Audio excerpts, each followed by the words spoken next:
My child, you were never supposed to miss it. What you did, a crucial sign. I sent it, and you overlooked it.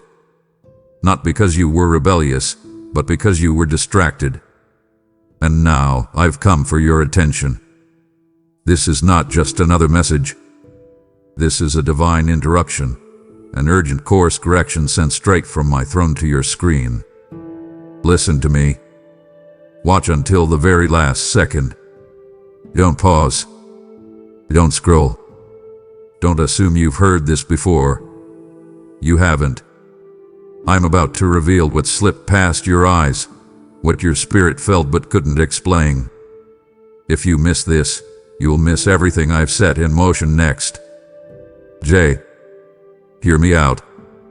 Because before this ends, you'll know exactly what the sign was, what it meant, and what I'm about to do now because you're finally listening.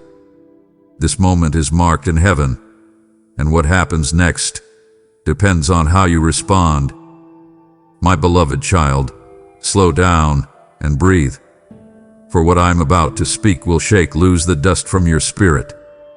You've been pleading with me for direction, whispering my name into the silence, aching for answers like oxygen. But hear me clearly now. I already answered you. The sign you've been waiting for didn't vanish. It passed by you gently, like a breeze brushing past your face while your heart was buried beneath the weight of survival. You were so deep in survival mode, pressing through deadlines, managing expectations, holding back tears with fake smiles, that you couldn't see me standing in the middle of it all, waving like a father trying to catch his child's attention in a crowded room. You weren't blind, child. You were busy trying to keep yourself from drowning.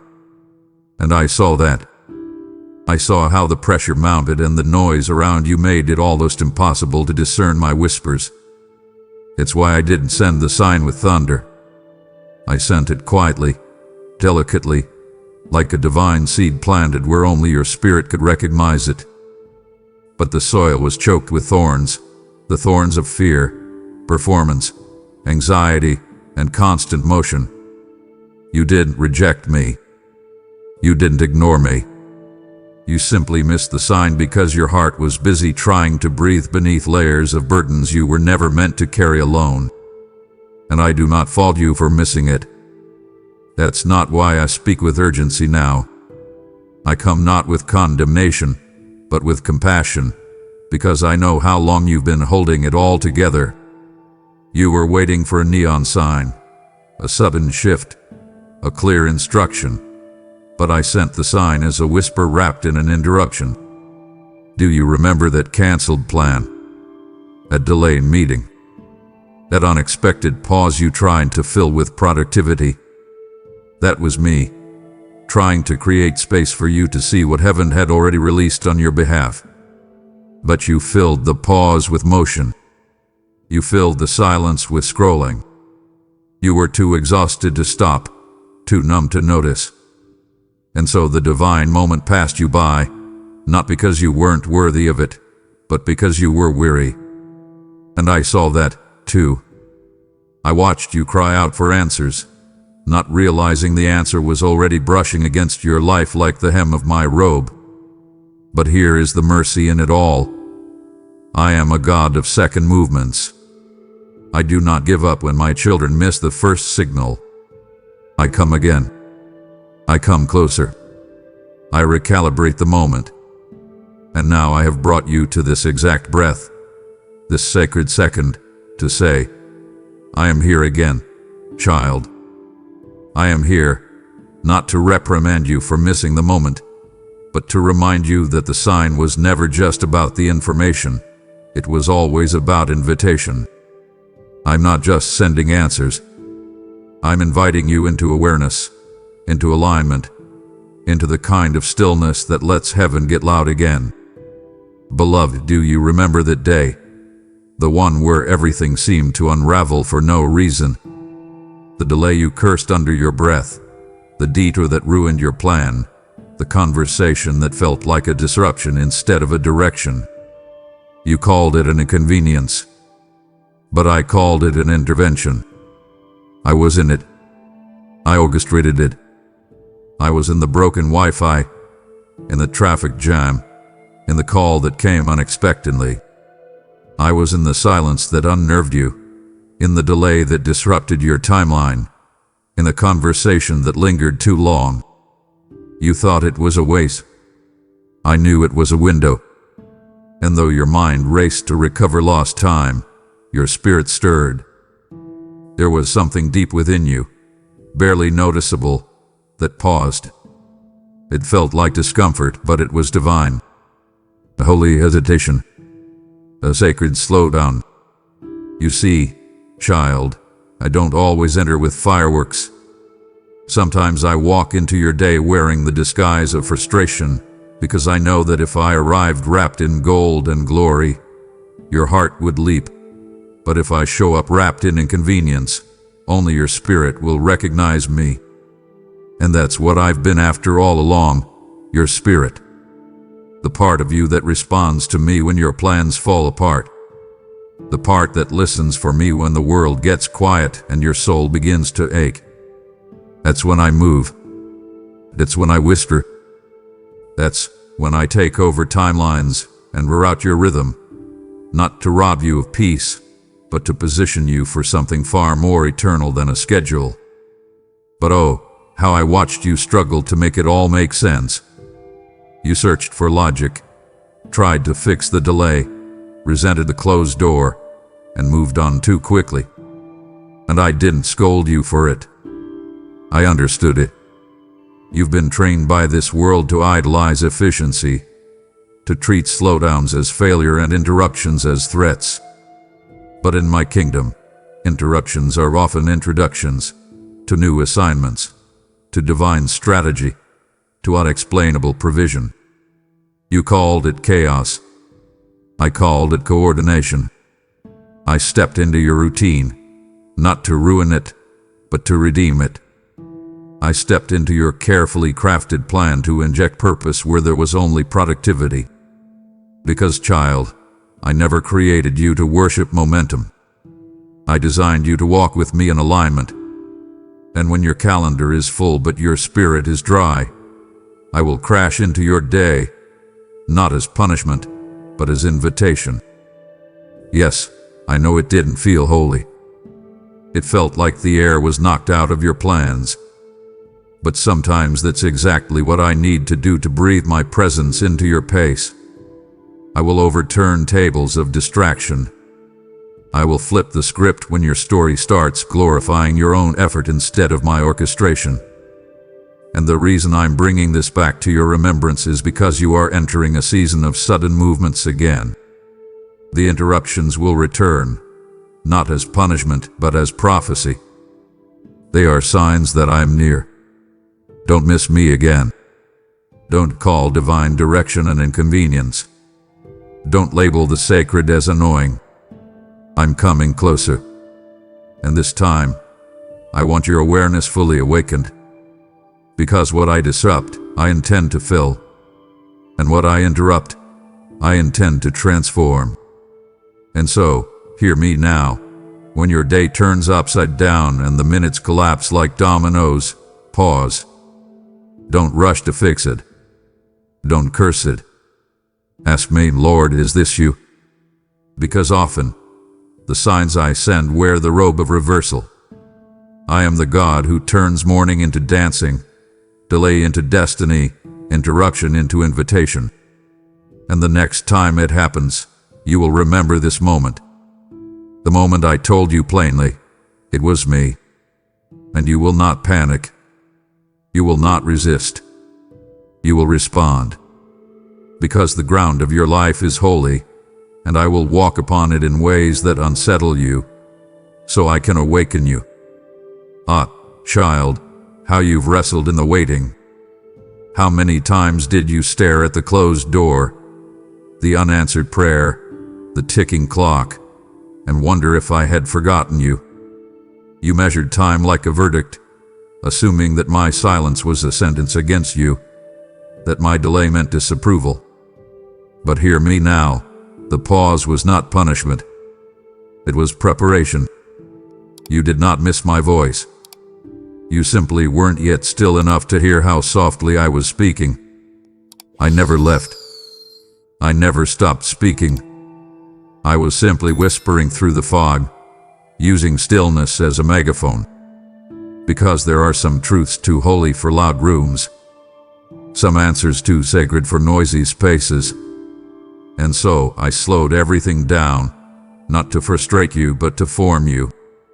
I paused your momentum, not to punish your progress, but to purify your perspective. You thought the waiting was wasted, but in the kingdom, nothing is wasted. I was watching you in that pause. I was weighing your faith, listening for the sound of surrender. And beloved, you passed the test. Even when your faith trembled, it did not vanish. Even when you cried in the dark, you still whispered my name. That's what I needed. Not perfection, but persistence. You see, delay is often my delivery system. I use it to deepen your roots, to rewire your dependency, to detox your desire for control. While you were staring at the clock, I was arranging a chorus of confirmations. While you were pacing in silence, I was choreographing a collision between your need and my glory. And when the delay stretched longer than your strength, I was carrying you, not with spectacle, but with sacred intention. The whisper in the delay was this: I am with you still. I didn't need thunder to prove it. I used the ache. I used the stillness. I used the empty spaces you despised. Every hour you called empty, I filled with presence. Every night you labeled lonely, I walked beside your bed whispering strategy into your weary soul. That's why the enemy fought to distract you in the delay. That's why your mind turned restless and your emotions felt tangled, because the delay wasn't a stop sign. It was a sacred space to holy. And in that hallway, I didn't just hold your hand, I wrote your heart. So now, child, as I bring you into the next stretch of your journey, you must remember the whisper. The same God who whispered in the wait is now shouting in the shift. The same voice you thought had gone quiet is about to thunder with direction. But I need your ears still tuned to the whisper, so that when others are panicked by noise, you'll walk in peace because you already learned how to hear me in silence. Don't despise the delay. Don't resent the stillness. They were the sanctuary where you were transformed. And now, because you listened when it was quiet, you'll recognize me when everything gets loud again. My precious one, let's talk about what you thought was rejection. I saw the way your heart collapsed when they stopped calling, when the friendship you cherished suddenly turned silent, when the door you prayed for was slammed without explanation. You asked me why. You pleaded for understanding in the night. You questioned your worth, wondered what you did wrong, and searched your memory for what you might have missed. But hear me clearly now, none of it was punishment. None of it was abandonment. It was redirection. Holy divine, intentional redirection. I removed what you clung to because it was no longer aligned with the path I marked for your future. That person who faded from your life, I allowed it. I released them, not to break you, but to bless you. Because what you didn't know is what I saw. I saw conversations that would have contaminated your clarity. I saw compromise hiding in comfort. I saw delayed destiny masked as loyalty. And child, I could not let what once felt safe become the thing that silently sabotaged your assignment. So I removed them. I didn't ask your permission because I was protecting your purpose. And I know it hurt. I know the silent stung. I know how deeply you grieved what you thought would stay. But I never subtract without purpose. I only prune what can no longer produce fruit in the season I'm ushering you into. Rejection was never the final word, redirection was. And every closed door was not a curse. It was a course correction. Think back, child. When that opportunity dissolved, didn't your spirit feel a strange peace beneath the pain? That wasn't denial, that was discernment. My spirit was testifying even in the disappointment, whispering, "Trust me. I'm moving you." Yes, it was sudden. Yes, it was confusing. But I am not the author of abandonment. I am the architect of alignment. I remove what hinders so that what's holy can have room to breathe. What you thought was the end of connection was actually the beginning of consecration. And sometimes I must make you lonely in the natural to make you hungry in the spirit. Because not everyone can walk with you where I am taking you. Not every voice can echo in the halls of your next chapter. Some voices comfort your insecurity but stunt your growth. And I love you too much to leave you surrounded by people who don't know how to water what I've planted inside you. And so, trust me when I tell you, the closed doors were a sign. The silence was sacred. The lost contact was divine choreography. You didn't lose. You were led. You didn't fall off course. You were routed by heaven's GPS. And now, as I begin to reveal the why behind the what, don't run back to the places I rescued you from. Don't call what I removed a mistake. Don't chase open doors I sealed shut. Because the redirection wasn't just about protecting you, it was about positioning you. I'm setting you on a trajectory that aligns with my highest plan, not your temporary comfort. And this new path, though unfamiliar, is paved with purpose. You will walk in places they couldn't go. You will enter rooms their presence would have contaminated. You will carry glory they were never meant to witness. This is why I had to shift you. Because the next season is sacred. And now, child, you must learn to see redirection as one of my most merciful signs. I did not reject you. I released you. And what's coming next will make every loss worth it. Ah, my beloved, this is where so many miss me. Not in their rebellion, but in their restlessness. You've been searching the skies, scanning every horizon for something big, loud, unmistakable, a miracle bursting through the clouds, a breakthrough loud enough to silence every doubt. I watched you tilt your head to heaven, whispering, "God, if you're real, show me something." And I did. But I didn't come with a lightning bolt. I came in a whisper. I didn't shake the mountains. I shifted the air. I didn't split the sea. I softened your heart. Because the miracle wasn't meant to impress you. It was meant to transform you. And transformation rarely shouts. It shows up in sacred subtlety. I sent the sign in a sentence that lingered. In a flicker of peace that didn't match your chaos.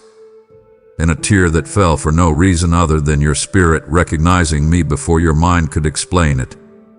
You wanted the sky to part. I wanted your heart to open. And so, I spoke through the soft. There is power in the small, child. There is glory wrapped in what the world calls insignificant. Did I not whisper to Elijah through the gentle breeze and not the storm? Did I not speak to Moses through a flickering bush, not a burning tower? Have I not always chosen stillness as my canvas and softness as my microphone? You were looking for thunder, but I was writing poetry in your pauses. I was humming over your weariness, composing a melody of meaning in the quiet.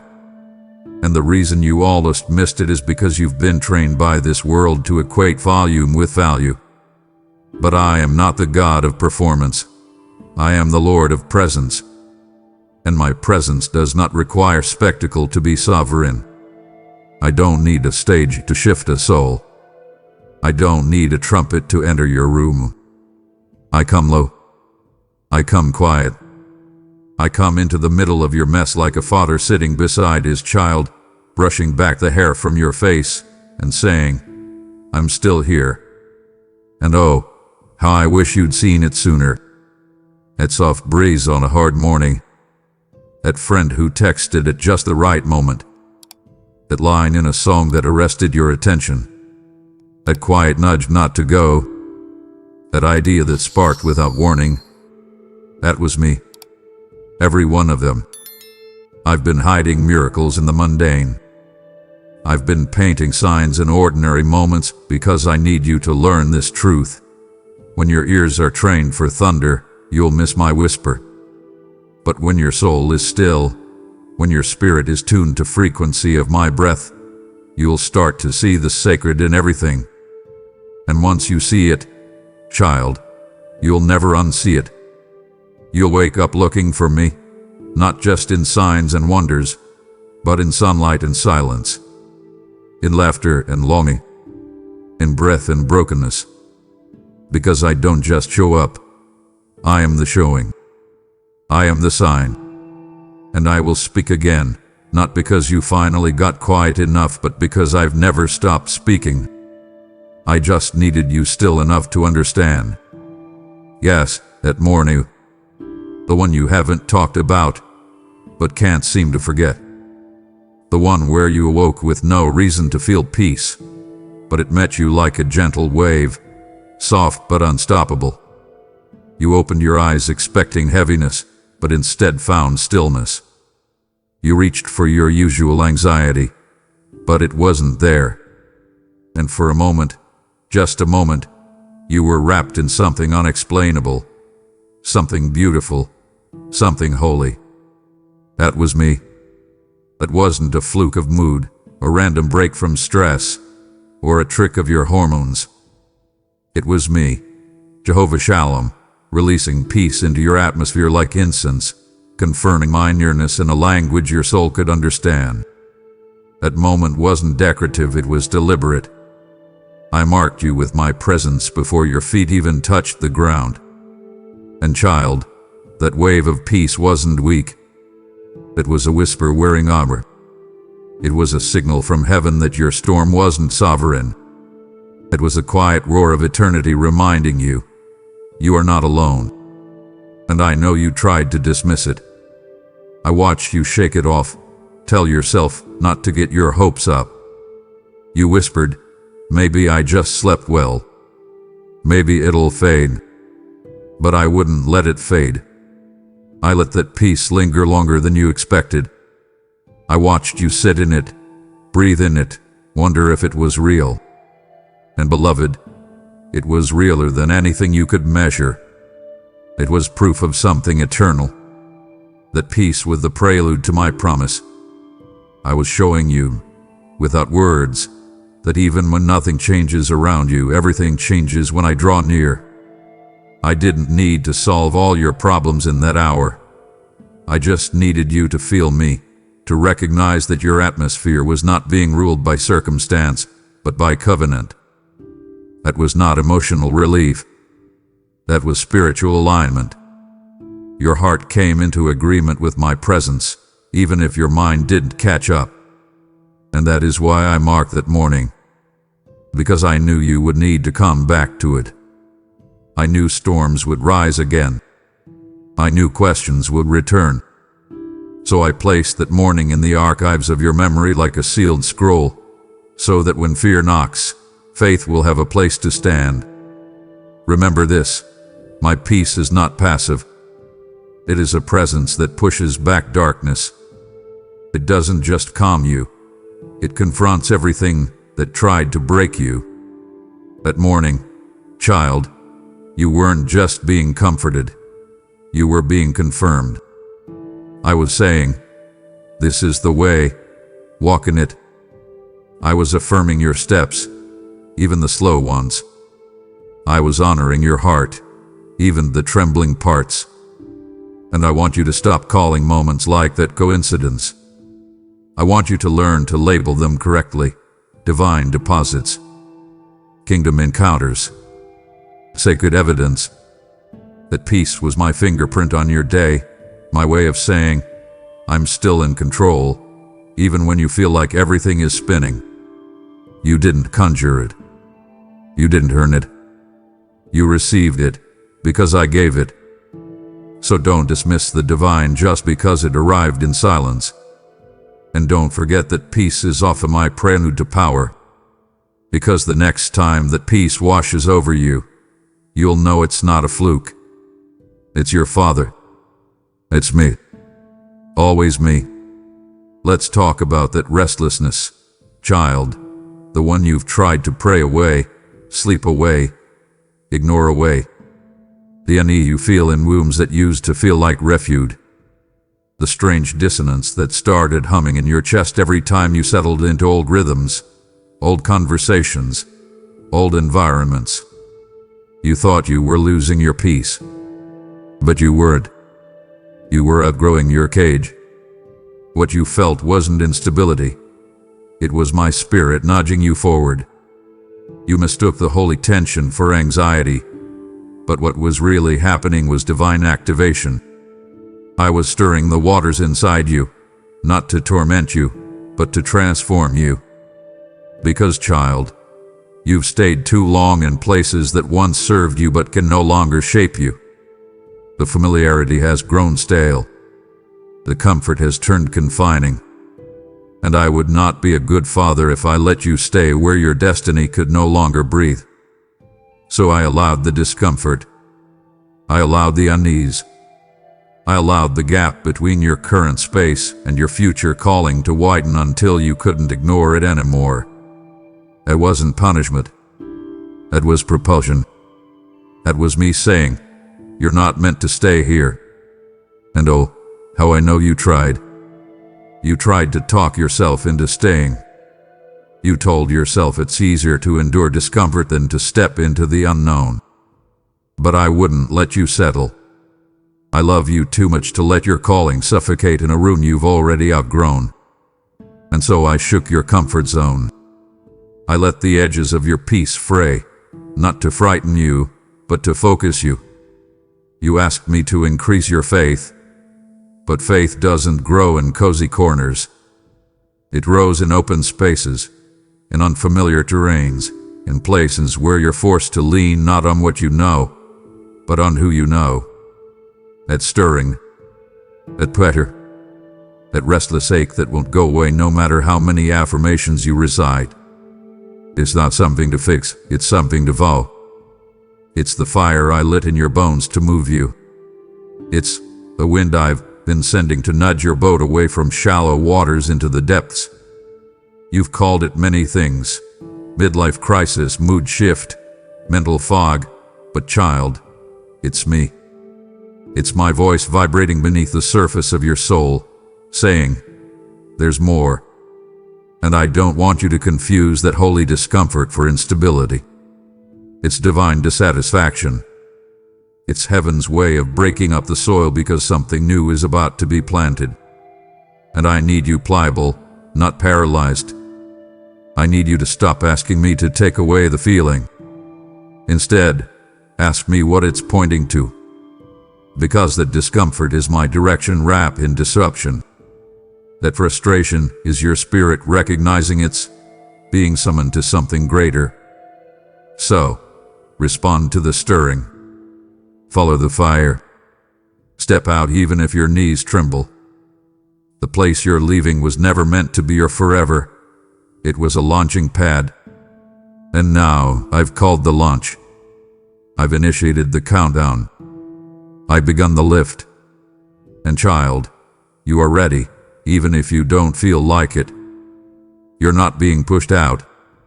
You're being called up.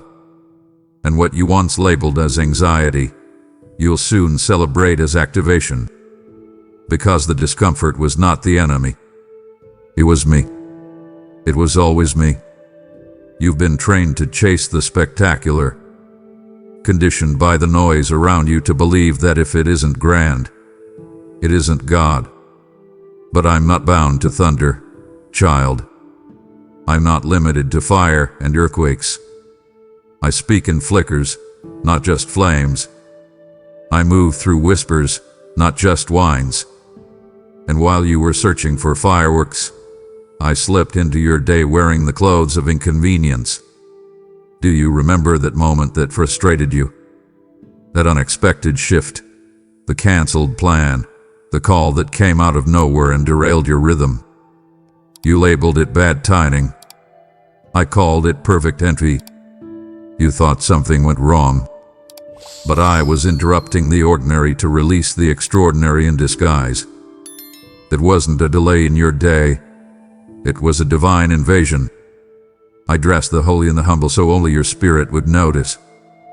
I stepped into your space like a silent earthquake, shaking foundations you thought were solid, exposing fault lines beneath your comfort. Because I was never after your schedule, I was after your surrender. You see, my signs are not always loud, but they are always layered. And what you called random, I labeled redemptive. I don't just speak through open doors, I speak through ones I shut. I don't just confirm through affirmations, I confirm through interruptions. Because what interrupts your plans often introduces my purpose. And I need you to hear me. That moment you rolled your eyes at the disruption, that was me stopping you. I was protecting you from something your eyes couldn't yet see. You didn't miss the sign. You misnamed it. You said, "Why now?" But I was saying, this is why. I've been disrupting your rhythm not to steal your peace, but to rewrite your pace. Your plans were about predictability, but mine are about promise. I didn't ask for permission. I stepped in because you prayed for breakthrough. And sometimes breakthrough doesn't knock, it breaks. It comes disguised as divine disorder, shaking the false security of what you called control. And in the disruption, I whisper, look again. This is me. And I need you to unlearn the lie that says my power must always be dramatic. Because sometimes my greatest miracles wear the mask of mundanity. Sometimes I walk into your life like a question mark so that you'll seek me instead of assuming you already know. The interruption was never an absence of my voice. It was the voice itself. The thing that didn't go your way went my way. And that's why you must let me redefine your disappointments. Let me show you where my hand was hidden in the places you thought I was absent. Let me unravel the interruptions and lay them before you like puzzle pieces that make perfect sense in the fullness of time. I'm not done showing you how many of my signs were disguised in what you called setbacks. And child, when you finally see it, you'll stop resenting the interruption and start reverencing the intervention. You'll stop saying, I can't believe that happened, and start declaring, God, thank you that it did. Oh child, come close. I want to tell you something that will shift your perspective forever. I never hid the sign to punish you. I hid it to preserve you.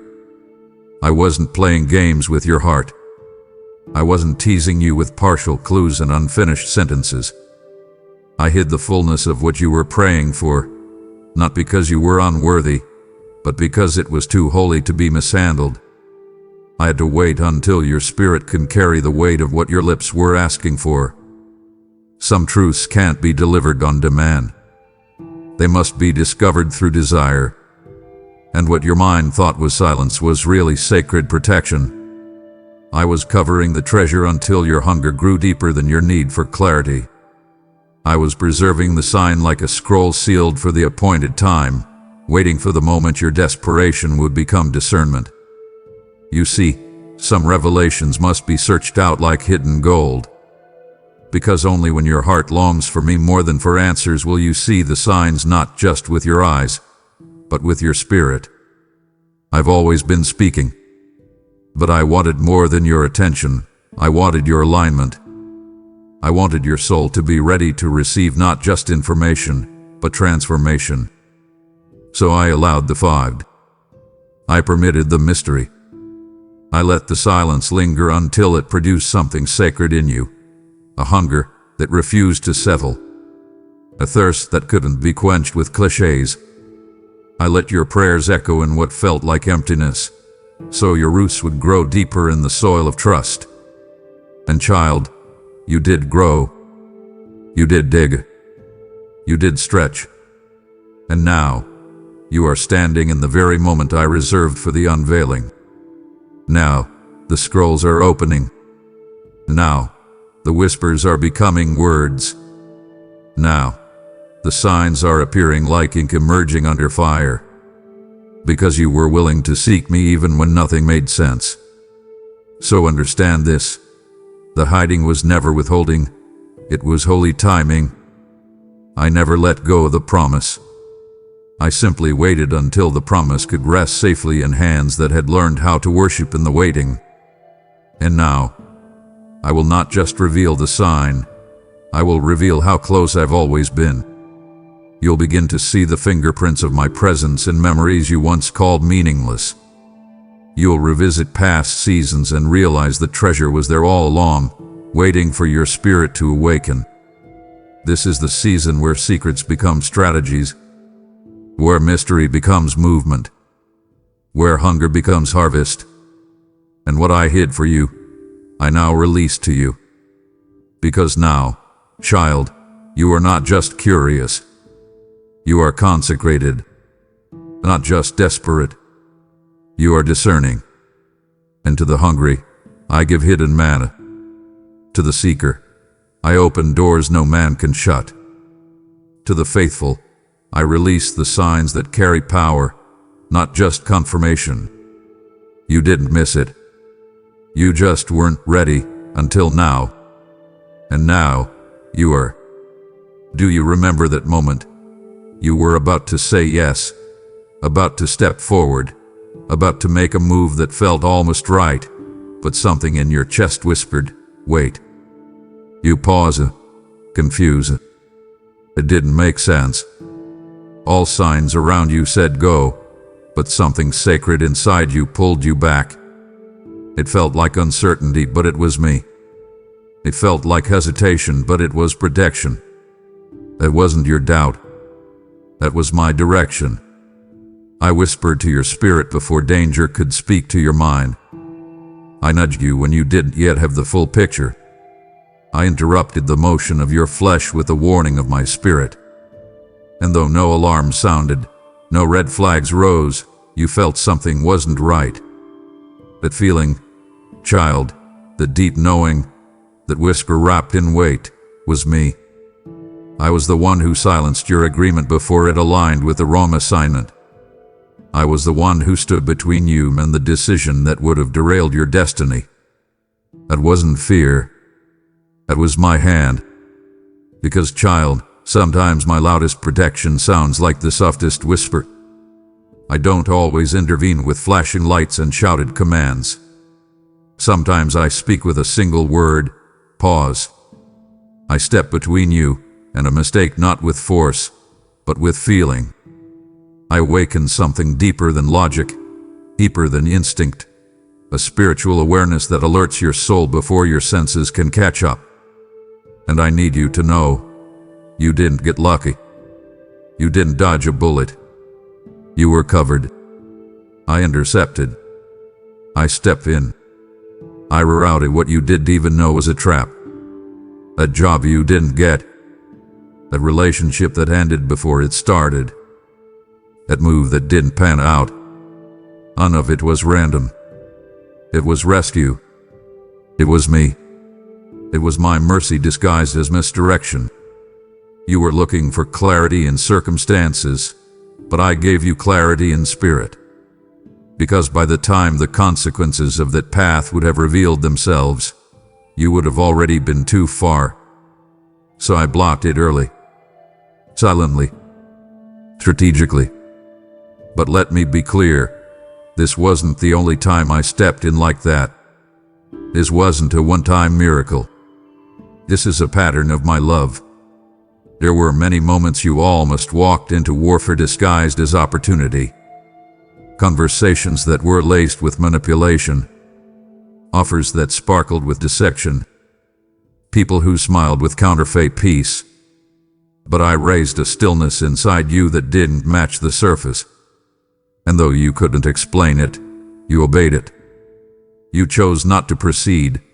And child, that choice saved you. Even now, you have no idea how much hell I routed from your path because of that single yes to hesitation. The fire never touched you because I redirected the flame before it could form. And this is why I'm reminding you now, because another decision is approaching. Another opportunity will come dressed in ease. Another choice will try to mimic peace. And I need you to listen again to that voice within, the sacred pause, the divine nudge. It is still me. It has always been me.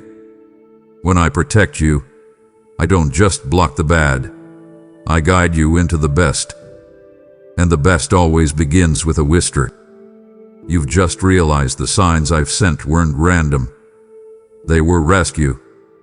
And now, I'm inviting you not just to receive my word, but to carry it to someone else who's about to miss theirs. This message is manna to the weary, fire to the cold, a divine interruption for someone on the edge. I've stirred your spirit for a reason, because you're not just a listener, you're a harvester. As it is written, he who sows generously will reap generously. And I say to you now, sow where the oil is flowing. Let your giving be the river that carries my voice into someone else's drought. Use the super thanks, join as a member, or tap the PayPal link below to put seed on this word. Don't delay. Sow now, and I will multiply your obedience with divine favor. Let's talk about the weariness, the exhaustion that no sleep seems to fix, the heaviness that clings to your bones even on good days. You've called it burnout. You've blamed your schedule, your work, your circumstances. But what if I told you the exhaustion isn't a problem to be solved, but a prophecy to be heard? What if I told you that the very thing you've been trying to escape is the place I've been trying to speak from? I don't always raise my voice in thunder. I don't always split the skies or part the seas. Sometimes I wait. I wait until your strength fades. I wait until your voice falters. I wait until you finally lay down the burden of pretending. Because your exhaustion is sacred ground. It's the altar where your mask falls. It's the place where your defenses weaken enough for me to come close, not as a distant deity, but as your father. And I whisper, not because I'm hiding, but because I want you to lean in. I want your soul to bend toward me, to break from the rhythm of pretending, and to finally breathe. You see, silence isn't my absence. It's my strategy. I use silence to drown out the noise. I let the volume of the world die down, not to punish you, but to prepare you.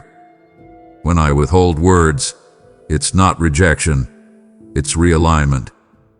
I'm adjusting your hearing.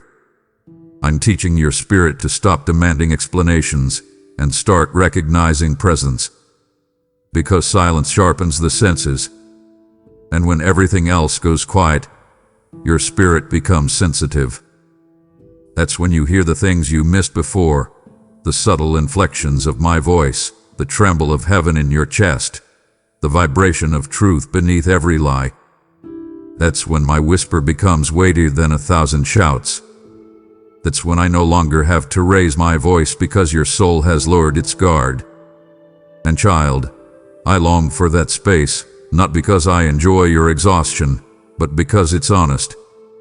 And I would rather sit with your exhaustion than dance with your performance. I would rather dwell in your weakness than compete with your strength. Because where you end, I begin. And when you finally collapse into that silence, I do not judge you. I envelop you. So let me speak into the silence now. Let me meet you at the end of your pretending. Let the exhaustion be your exodus, from self-reliance to surrender. Lay it all down, not because you're giving up, but because you're giving it to me. You've carried the weight of holding it together for too long. You've smiled through storms, held others while you drowned, spoken hope while harboring heartache. And I have seen every moment of it. I've collected every sigh, every sleepless night, every "I'm fine" you whispered while your soul was screaming. And now, the silence isn't a void. It's my voice preparing to thunder from within. I will speak again, not with lightning, but with life, not with command, but with comfort. And in that stillness, you will feel me fill every tired space. Not one tear wasted, not one groan unheard. I'm the God who speaks through silence, the one who steps into exhaustion, not to fix you, but to be with you. And this moment right now, this holy hush wrapped in words, it is the beginning of rest that doesn't just heal your body, it restores your spirit. I am here, and I am not done. Oh child, I heard every question, every whispered why, every shouted how long, every tear-soaked where are you. None of it fell into emptiness. None of it was ignored. Heaven was not deaf to your desperation. But I need you to understand something you've never quite seen before.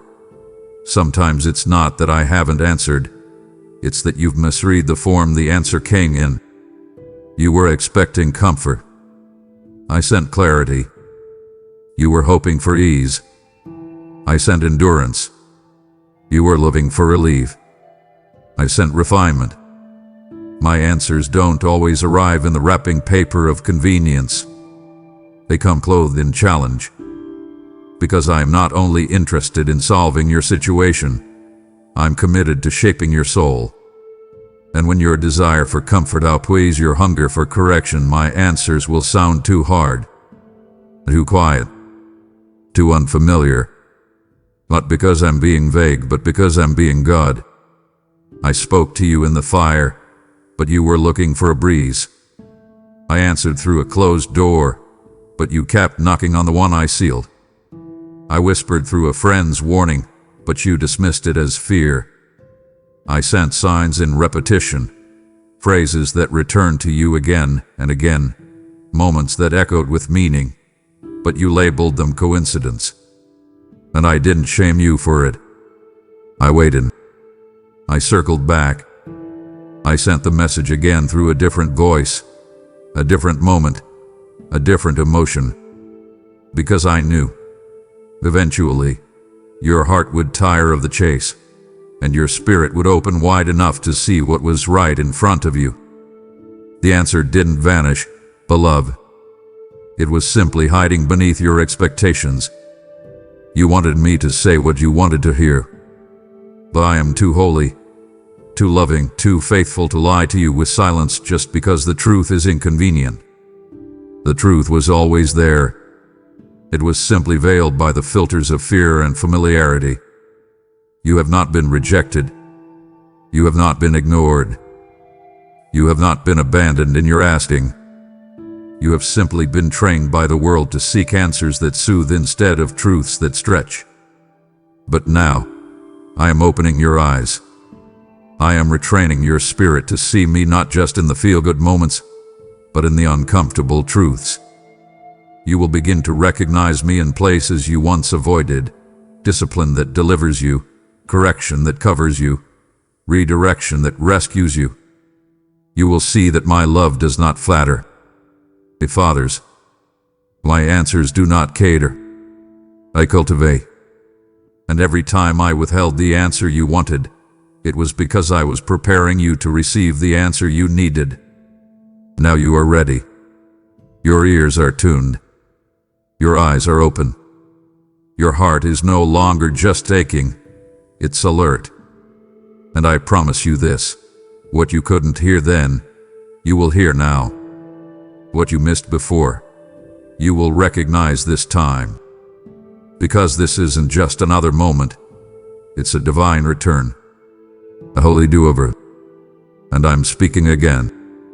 The same truth, but this time, you're ready to receive it. Let me show you something now, child. Something that will heal the ache you've been carrying from the places that didn't work out. You've been calling things failure that I called formation. You labeled moments as loss that I had already classified as lessons. You've grieved over closed doors, detours, misconnections, and uncomfortable spaces, as if somehow they were evidence of my silence. But they weren't. They were signs. My voice was in every delay, every detour, every disruption. But because it didn't look like blessing, you thought it wasn't me. Because it didn't feel like peace, you assumed it was the enemy. But hear me now, child.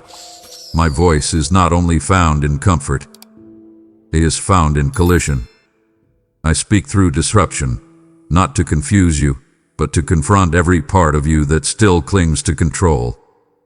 And the reason I'm bringing this up now is because you've been wrestling with a question that you haven't even dared to voice aloud. Did I miss it? No, child. You didn't miss it. You misnamed it. You called it distraction. I called it destiny. You called it rejection. I called it redirection. You called it breakdown. I called it breakthrough in disguise. When I detoured you, I was protecting you from roads paved with hidden ruin. When I allowed the disappointment, I was removing the illusion of control so I could introduce you to the real call. And when I placed you in spaces of discomfort, it wasn't to harm you, it was to humble you. Because discomfort is often the furnace where discernment is forged. When your flesh is irritated, your spirit becomes sensitive. And that's what I needed.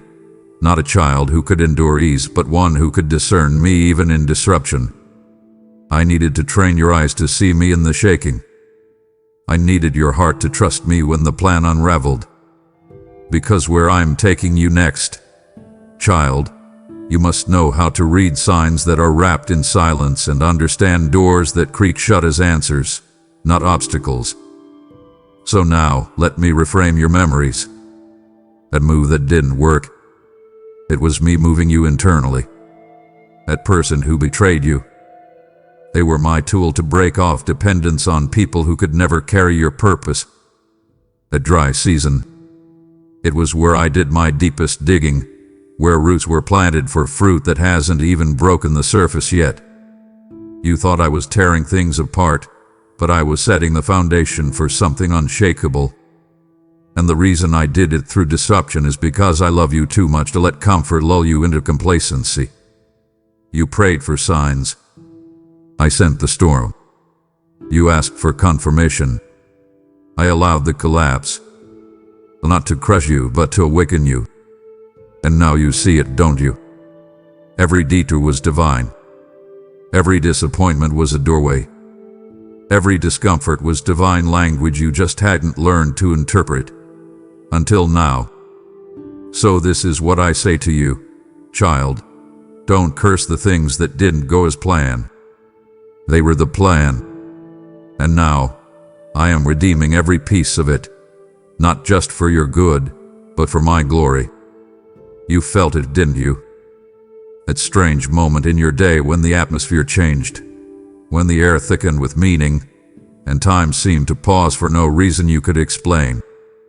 Maybe it was while you were doing something ordinary, washing dishes, walking to your car, lying in bed half awake.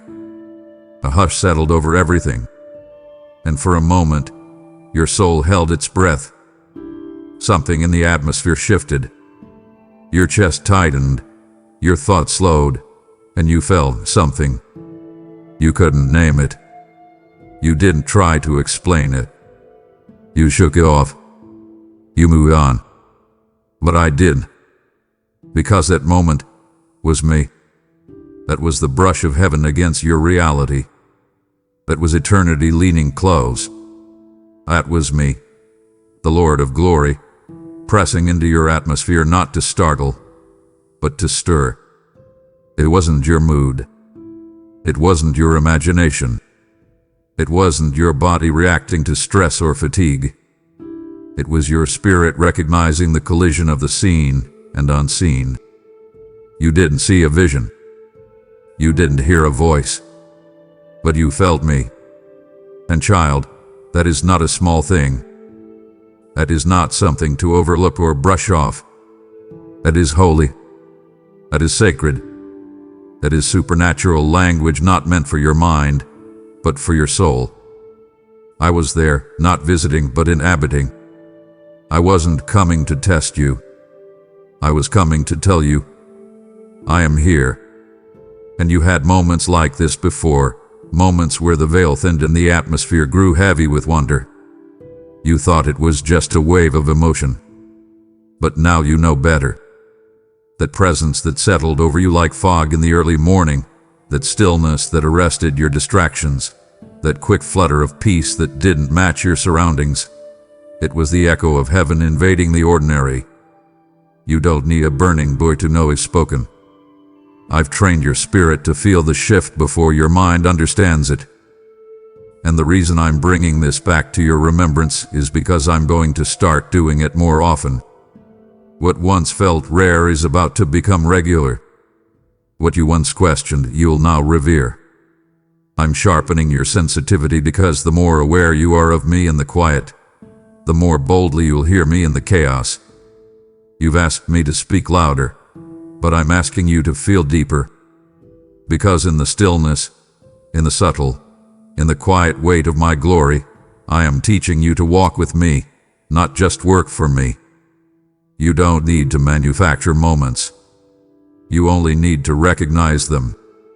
And when the air shifts again, when your soul pauses, when a moment freezes in time, when tears come without reason, when peace floods without explanation, don't dismiss it. Don't push through. Don't miss it. Stop. Breathe. Listen. Because I will be there. And that moment won't just be a sign. It will be an encounter. I'm calling you deeper now, beloved. Deeper than noise. Deeper than logic. Deeper than duty. Into the realm of my presence where 1 second with me changes what 10 years of striving never could. Watch for the shift. That is where I dwell. Let me take you back to those moments that kept repeating. The phrase that popped into your mind over and over. The sentence that made no sense but wouldn't let you go. You heard it while driving. You heard it again in a conversation. It returned when you tried to sleep, when you prayed, when you sat in silence. And you wondered if it was just your mind running in circles. You labeled it as overthinking, overanalyzing, emotional noise. But I'm here to reveal the truth to you now. It wasn't mental chaos. It was divine communication. It was me. That phrase wasn't random. That repetition wasn't coincidence. That recurring thought was my voice echoing through your inner sanctuary, calling you to attention, not to confuse you, but to confirm you. I do not waste words. And when I speak repeatedly, it is not because you didn't hear me the first time. It is because I want you to know it was me. Repetition is my highlighter. It's my holy emphasis. When your heart hears the same phrase again and again, let go, wait, turn around, call them, write it down, prepare, stay still, don't dismiss it. That is not your anxious mind. That is your spirit being tuned like a harp to my vibration. You are not losing your clarity. You are gaining spiritual sensitivity. And that's what I've been cultivating in you, a deeper awareness of how I speak from within. You've been trained to look outside of yourself for answers, but I've placed my voice within you. You carry my spirit. You are not just a listener, you are a sanctuary. And in that sanctuary, my voice reverberates like an echo off ancient stone. You've prayed, "Speak to me, Lord," and I did. But the answer didn't always come with thunder. It came with persistence. It came through patterns, through the repetition of a word, a scripture, a name, a nudge that wouldn't leave.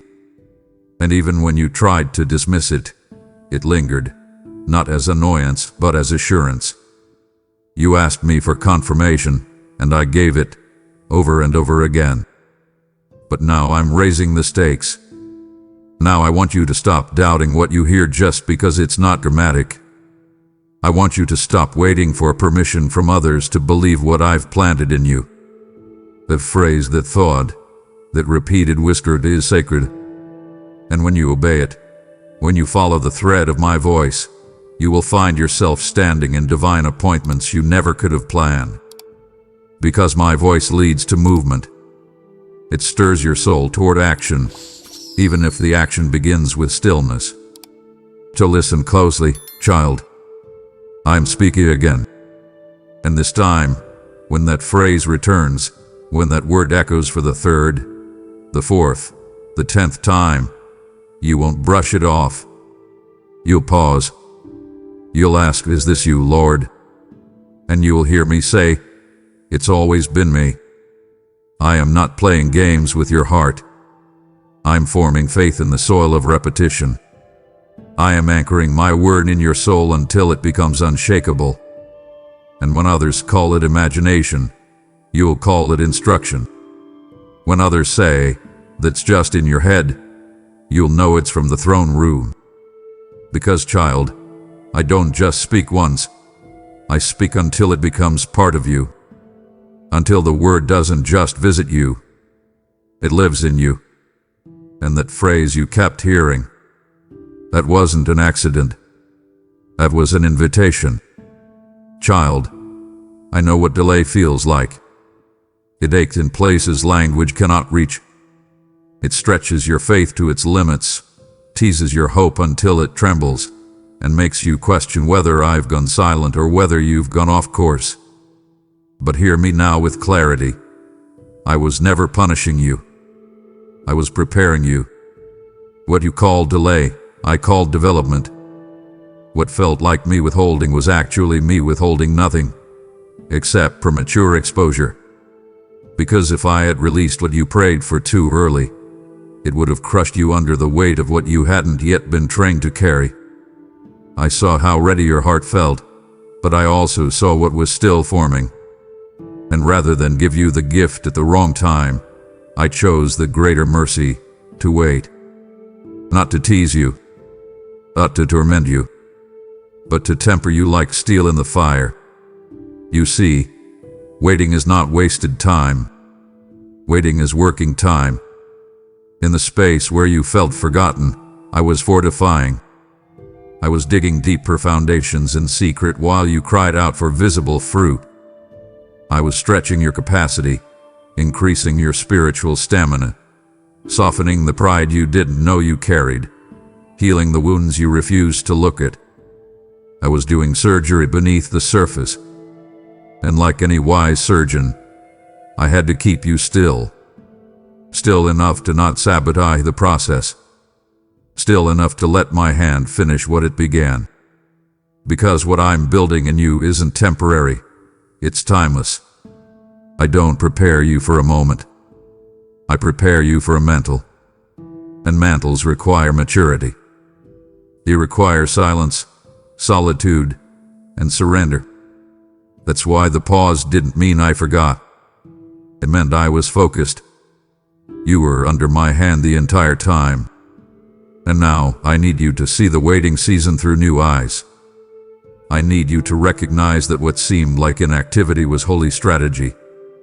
The relationships that didn't open up when you wanted them to, the platform that didn't grow, the answer that didn't come, the promise that didn't manifest.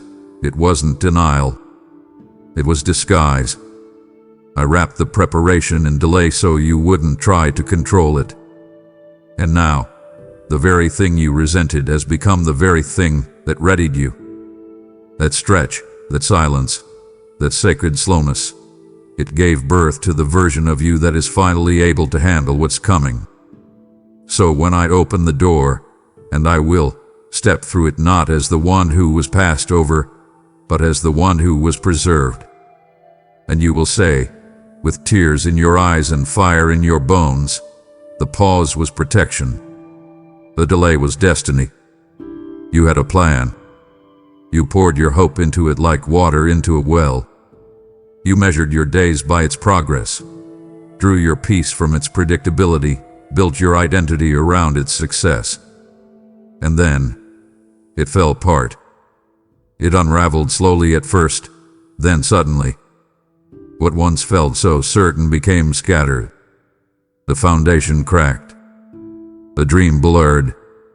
You tried to hold it together, but it slipped through your hands like sand. And you whispered in the night, "God, why would you let this fall apart?" But I need you to hear me now. I had to let it unravel. Not because I was cruel, because I was kind, because the very thing you were building was starting to blind you to what I truly called you to. Your plan was becoming your prison, and I loved you too much to let it succeed without me.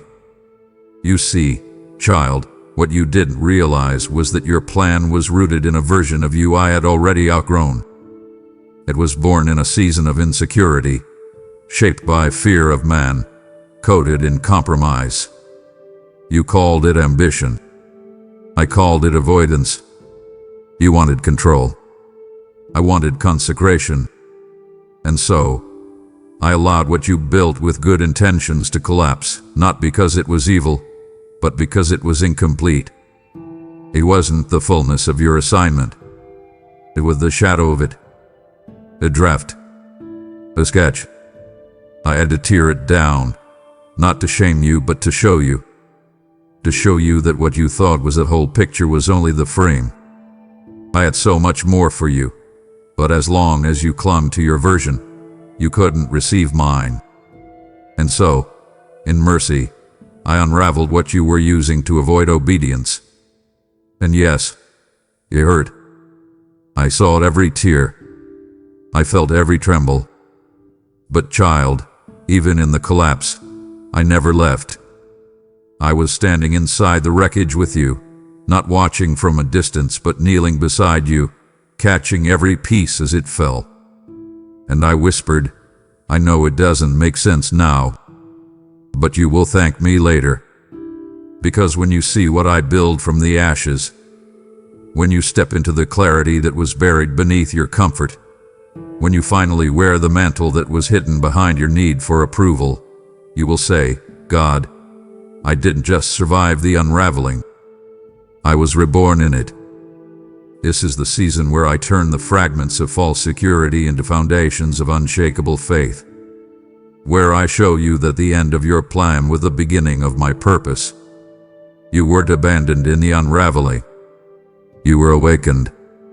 You've been asking, why do I feel like this? Why can't I settle? Why doesn't anything satisfy the way it used to? The activities that once excited you now leave you empty.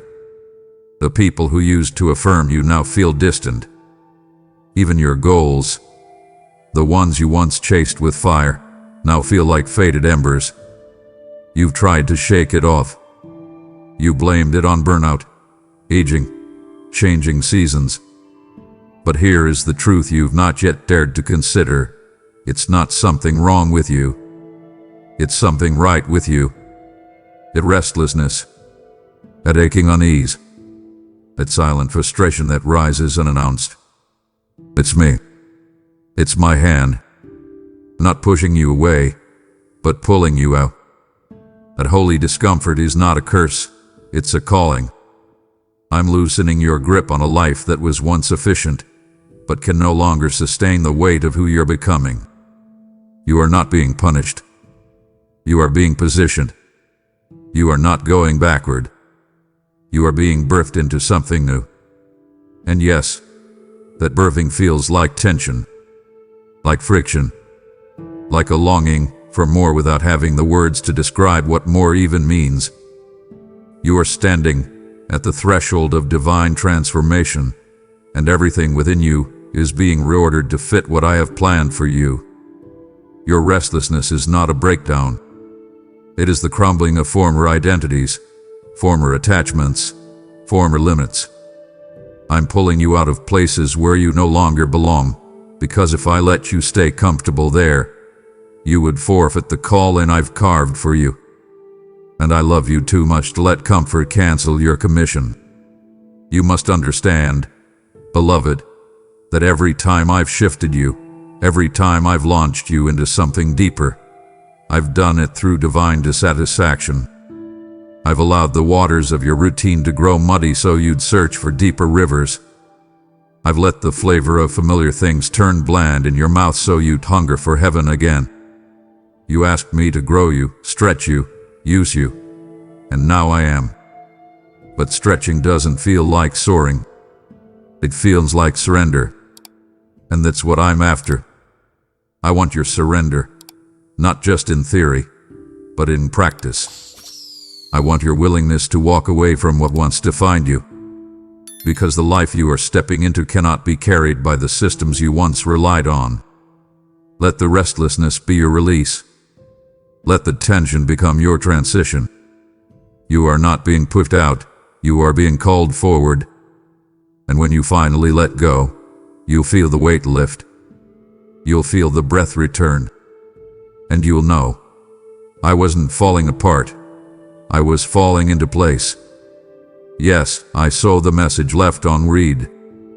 I watched the plans dissolve into silence. I know how your heart reached, how your spirit opened, how your hope was willing to believe that this time, maybe something lasting had begun. But then, they disappeared. Without closure. Without explanation. And you stood there, questioning yourself, wondering if you had done something wrong. But I need you to hear this with clarity. It wasn't rejection. It was redirection. I severed the connection, not out of cruelty, but out of mercy. Because, child, not everyone who enters your life is meant to journey with you. Some people are not exits, they are intersections. And I will not let a temporary intersection detour your eternal direction. That person who ghosted you. That door that closed so abruptly it made your head spin. That plan that seemed to be gaining momentum only to be halted by silence. I was behind it. I cut the cord. I withdrew the energy. I disrupted the flow. Because I saw something you did. I saw how that connection would have clipped your wings. I saw how that relationship would have required you to dim your light, dilute your voice, delay your calling. I watched the way your heart was bending to accommodate something that was never meant to be permanent. And in my mercy, I stepped in and stopped it.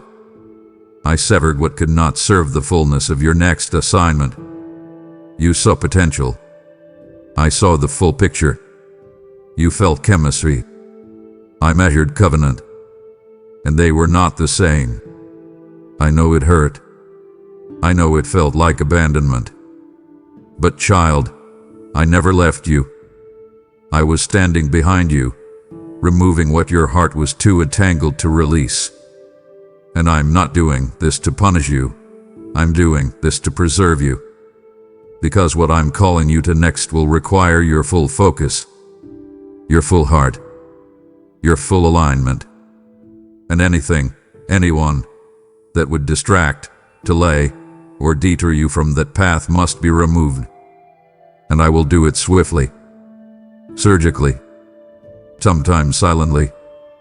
You won't always hit closure, but you will get clarity. And one day, you'll look back and realize that what you thought was a loss was actually my divine subtraction that made room for supernatural addition. So bless the ones who faded. Release the ones who ghosted. Forgive the ones who exited without explanation. And stop rehearsing their silence like it's a verdict against your value. It's not. Their silence is the sound of heaven saying, they cannot go with you. And that is not rejection. It is release. I am cutting ties with precision. I am pruning your path for fruitfulness. And child, the absence you feel now is simply the space I am creating for someone, something greater. Trust the severing. Trust the silence. Trust the God who knows what you need even when it breaks your heart. Because after every divine severing comes a supernatural sending. And the next person I send, the next door I open, it won't fizzle. It will fade. It will fit. Let me say it plainly. Child, what you called silence was never absence. What you labeled as divine distance was actually divine disruption. I didn't stop speaking. I simply stopped echoing the answers your comfort had grown addicted to. I didn't leave. I just shifted my tone. I began to speak not to your flesh, but to your future. I turned the volume down on convenience and turned the light up on your inner shadows. And that's when things began to feel uncomfortable. You mistook my silence because I stopped confirming the plan you made without consulting me. You assumed I was distant because I stopped coddling your fears. But I was there the whole time, right beside you, speaking in a frequency your comfort had tuned out. Not because I was angry, but because I was inviting you into deeper maturity. You prayed for growth, but you didn't expect it to come through confrontation. You asked me to take you higher, but you didn't realize elevation begins with excavation. I had to start digging, exposing, unrooting, and that required silence on your terms so I could speak on mine. I began to speak through closed doors, through losses, through people walking away, through prayers that didn't get the answer you demanded. I was speaking through my no, through my not yet, through my divine delay that had nothing to do with your worth, and everything to do with your witness. I wasn't being cruel. I was being honest.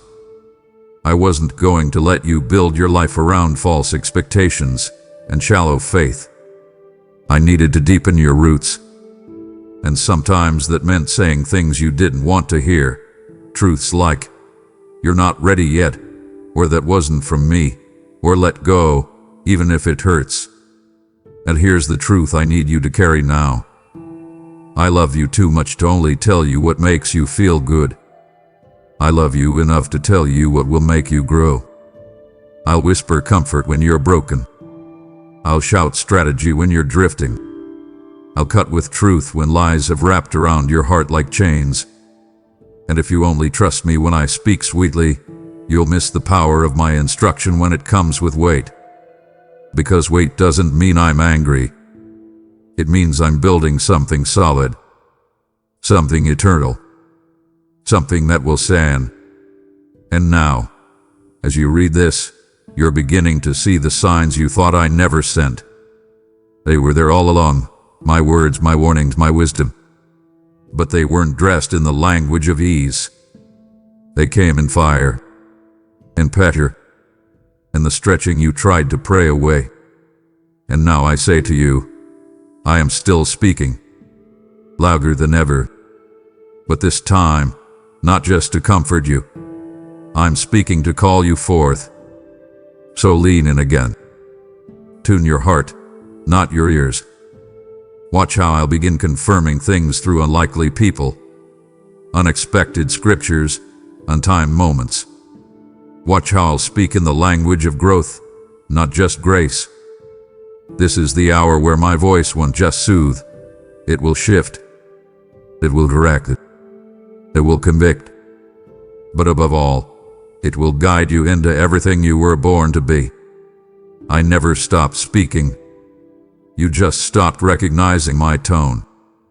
But now your ears are being tuned to hear me clearly again. That moment you thought you missed, I delayed it for this. You're standing in alignment now, not just for breakthrough, but for partnership. My word didn't come to you today just to comfort. It came to commission. There are others right now about to walk away from me, unless this message reaches them in time. I have made you a conduit, a light bearer, a kingdom builder. Bring the whole tithe into the storehouse, and see if I will not pour out a blessing too great to contain, says the Lord. So act now. Release a super thanks. Become a channel member, or give through PayPal in the description. Don't miss the sign to bless the word, and watch me bless your obedience. Let's go back, child. Back to that quiet moment of surrender, but not the holy kind. I'm talking about the moment you were ready to quit. The one no one knows about. The night when everything felt so heavy, that even breathing felt like labor. The day when your faith was hanging by a thread, and even that thread felt like it was slipping. You questioned everything. The prayers that seemed ignored. The promises that seemed broken. You didn't want a verse. You didn't want a sermon. You didn't want a reminder. You just wanted the pain to stop. You were at your end. And I was there. Not standing at a distance, observing. And oh, I was kneeling beside you, whispering through your exhaustion. Don't give up. Not now. Not here. Not like this. And that moment of total unraveling, that was the sign. Because even when your words failed, your heart kept reaching. Even when your faith felt flatlined, your spirit kept whispering my name. You didn't realize it, but that cry in the darkness was the deepest form of worship. It was raw. It was real. It wasn't polished, but it pierced the heavens. And I caught it. I caught you. I wrapped myself around your shaking frame, held you in your invisible collapse. And I whispered truths over you while your soul slept. You're not done. You're just tired. You're not broken. You're breaking through. At night, when giving up seemed easier than going on, you passed a test no one saw. Because the enemy was betting you'd quit. But you didn't. You stayed. You stayed through silence. Through numbness. Through the void. And I am so proud of you. Not just for believing when it was easy, but for holding on when nothing made sense. That moment of near collapse marked you. It wasn't just pain. It was a portal. It broke something open. You thought you lost something that day, but what actually broke was the illusion that you could keep going in your own strength. You met me there, in the ashes of your strength. You found that I was the breath in your lungs, the pulse in your chest, the whisper in your wilderness. And now, here you are, reading these words not by accident but by divine appointment. Because I need you to know, that moment didn't disqualify you. It defined you. It didn't disprove my promises. It unlocked them. You didn't fail me in your weakness. You found me in it. And now, the very valley that tried to bury you has become the soil where new strength is growing. So don't despise the moment you nearly gave up. Don't edit it out of your story. Don't be ashamed of the shaking. That moment was holy. That moment was proof. Proof that grace never lets go. Proof that love never turns away. Proof that even in your lowest, I am still lifting you. And if you ever find yourself back in that place again, on the floor, out of words, barely breathing, remember this. I will be there again. Because I never left. I never will. That moment wasn't the end. It was a rebirth. It was sacred. It was the sign. Child, I know how deeply you wanted that plan to work. I watched you pour your heart into it, your time, your energy, your hope, your belief. It wasn't just a project. It wasn't just a goal. It became a lifeline, something that made you feel valuable, something that made you feel secure, something that gave you a sense of direction when everything else felt like chaos. But here's the truth you haven't yet dared to admit to yourself. It began to replace me. Slowly, subtly, silently. What began as a dream I breathed into you began to twist under the weight of pressure and performance. You stopped bringing it to me. You started protecting it from me. You were afraid that if you surrendered it fully, I might take it away. And child, that fear was the sign that what I gave as a gift had become a god. So I stepped in, widely, strategically. I started letting things fall apart, Not because I wanted to break you, but because I wanted to bring you back. I let the plan stall. I let the momentum die. I let the support fall away. I didn't do it to punish you.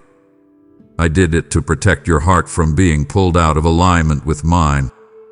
Because the moment something begins to consume your mind more than my presence, it is no longer a calling. It's a counterfeit comfort. And I will not allow false comforts to hold you hostage.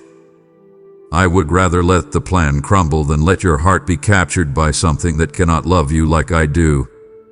And yes, you hurt. I saw your tears. I felt your frustration. I heard every question. But child, I was saving you. Saving you from success that would have seduced you. From influence that would have intoxicated you. From identity built on an outcome instead of your position as mine. You prayed for closeness. You prayed for fire. You prayed for awakening. And that's what I'm giving you now, but not through a mountaintop experience. I'm giving it to you through the ashes of an idol. Through the sacred dismantling of what you thought you couldn't live without. Because sometimes, the purest form of intimacy with me begins when I remove the thing you tried to use to prove yourself. And now, here you are, empty-handed, maybe, but no longer entangled. You're lighter. You're freer. You are again. And though you may not realize it yet, you are closer to me than you've been in years. Because now, your prayers are raw again. Your hunger is real again. Your worship is not a performance, it's a cry. And that, child, is why I had to interrupt the plan. Not because I didn't love what you were doing, but because I love you more. So let the failure be reframed. Let the closed doors become clarity. Let the silence become a sanctuary again.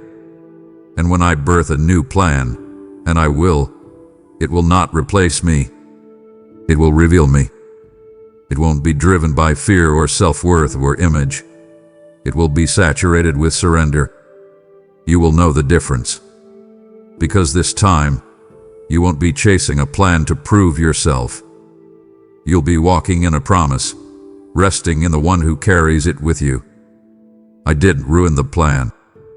I rescued you from it, so I could restore you to me. Let's talk about the confusion now. The mental fog that settled in when everything felt like it should be clear. The path seemed logical. The doors seemed open. The timing seemed right. But when you tried to move forward, something invisible kept slowing you down. You started second-guessing yourself, doubting your discernment, wondering if maybe you were just broken, too afraid, too indecisive, too unsure to move ahead. But I need you to hear this with absolute clarity. That was not confusion caused by failure or weakness. That was divine interference. I was the one who slowed your steps. I was the one who disrupted the rhythm. I was the one who let your clarity collapse, because the direction was wrong. Child, not every open door is a green light. Not every easy option is a God-ordained one. And not every opportunity that looks good is aligned with your purpose. Sometimes I have to let things grow unclear, not to punish you, but to protect you from counterfeit clarity. I let the conversation become complicated. I let the emotions become heavy. I let the momentum die out, not because you were unworthy of progress, but because that particular path was unworthy of your destiny. If I had let you walk it with ease, you would have walked yourself into entanglements that would have drained your joy and diluted your voice. So I routed you, and the only language your spirit could interpret it as was confusion. But now you know that confusion was actually protection in disguise. And child, I don't regret stopping you. I don't regret clouding what you thought was clear. Because if I had explained everything in advance, you would have argued with me. You would have tried to compromise. You would have tried to keep the parts that felt safe while discarding the ones that didn't. But I don't deal in partial obedience. I wanted complete surrender. And so, I let your certainty crumble. I let your plans stall. I let your motivation dry up, until you had no choice but to ask again, God, is this really the way? And when you asked, I was there. I never left. I just waited until you were ready to hear the real answer. And that answer, child, is this. You were never meant to go that way. And now, I am restoring your clarity. Slowly. Gently. Deliberately. Not because I'm rushing you, but because I want your confidence to be built on me, not momentum. You won't just move fast. You'll move right. And when I open the next door, when I release you into the correct direction, you'll feel the difference. You won't be chasing peace. You'll be walking with it. You'll feel alignment in your bones. The fog will lift. The tension will break. The weight will fall off. And you will realize what felt like delay was actually divine detour. What you called confusion was a conversation in disguise. And I was speaking. The whole time. You just didn't know the sound of me shielding you could feel like being stuck. But now you know better. Now you trust deeper. And now, you're ready. Let's speak honestly now, child. You were on the verge of settling. I saw it. I saw how the weariness of waiting started wearing down your discernment. I saw how the fear of missing your moment began whispering lies in your ear, telling you that good enough was better than nothing, that the maybe in front of you was better than the mystery ahead. You were ready to say yes, not because your spirit was at peace, but because your flesh was tired. You were about to tie yourself to something, an opportunity, a person, a decision, not because it aligned with my promise, but because it eased your anxiety. And that's when I stepped in. Not with thunder, not with force, but with subtle disruption. I made it fall apart. I let the conversation go silent. I removed the offer before you could say yes to it. And I did it out of love, because you are too precious to me to live a life built on compromise. You prayed, Lord, lead me.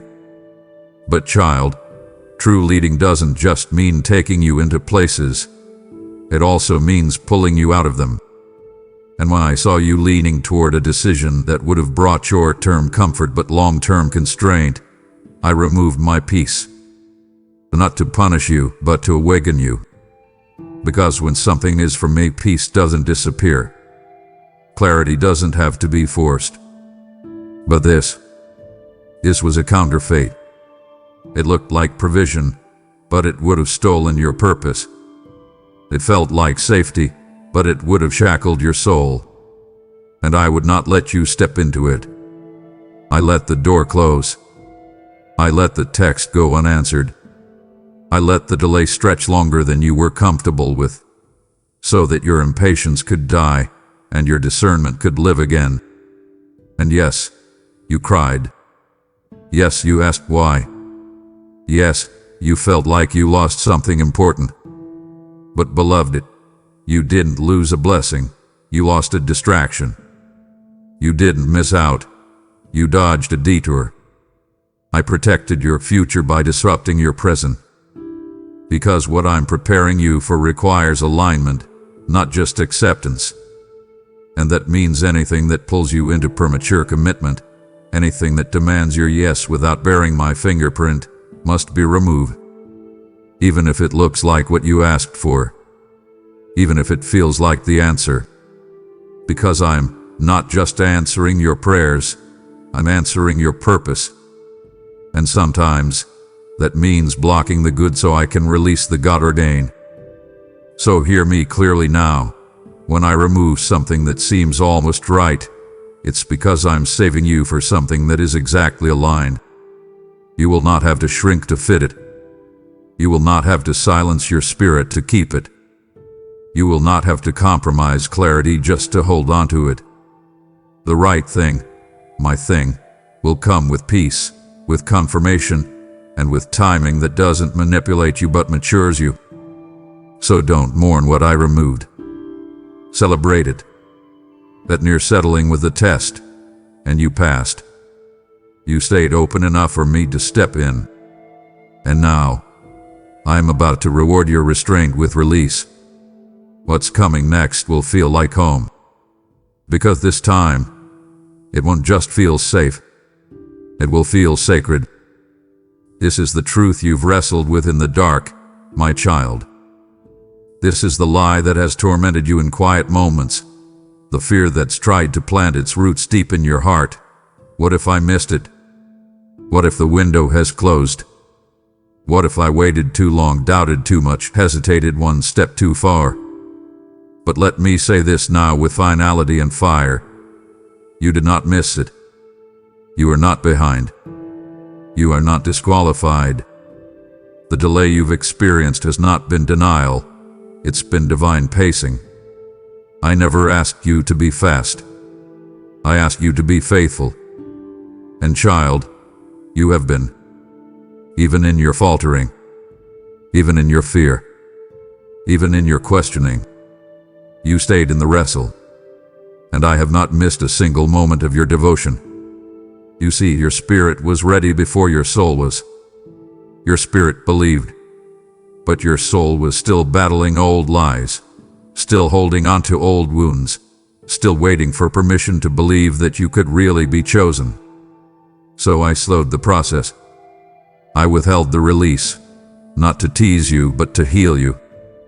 I needed you to walk through certain delays not because you were disobedient, but because I was preparing every layer of you to hold the weight of what's coming. I am not just handing you a moment. I am handing you a mantle. And mantles are heavy. Mantles require maturity. So I paced you, on purpose.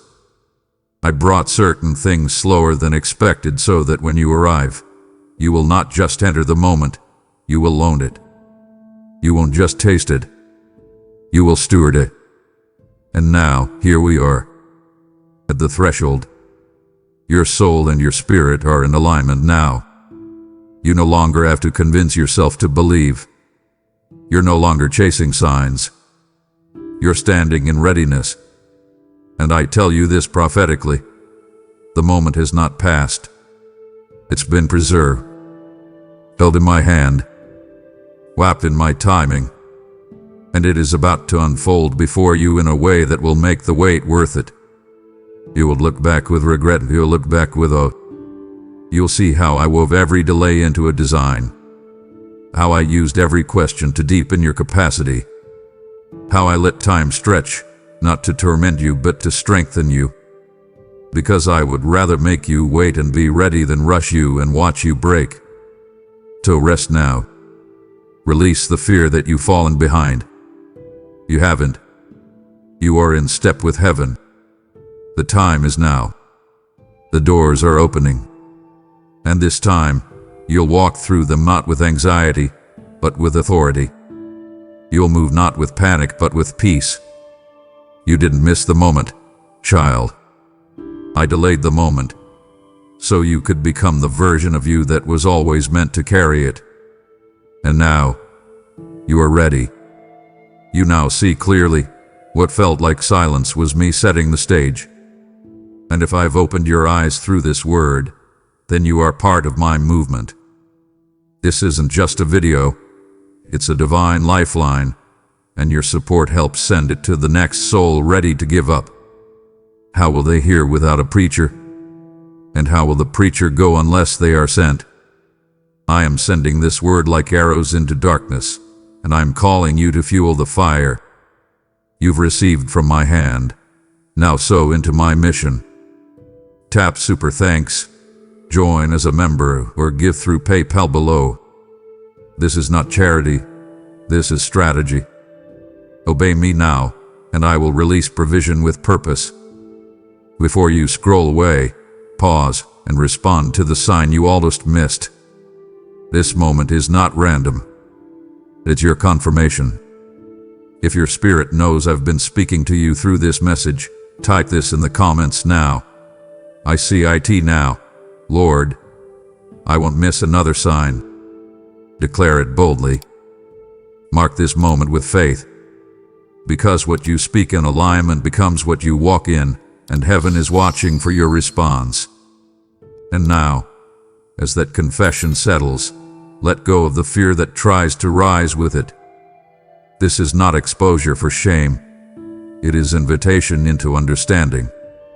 I am not calling you out. I am calling you closer. The reason I reveal what was missed is because I care too deeply to leave you confused or discouraged. So stay here with me for a moment and listen, not with dread, but with trust. My child, I want you to pause right now and take a deep breath, letting the tension fall from your shoulders.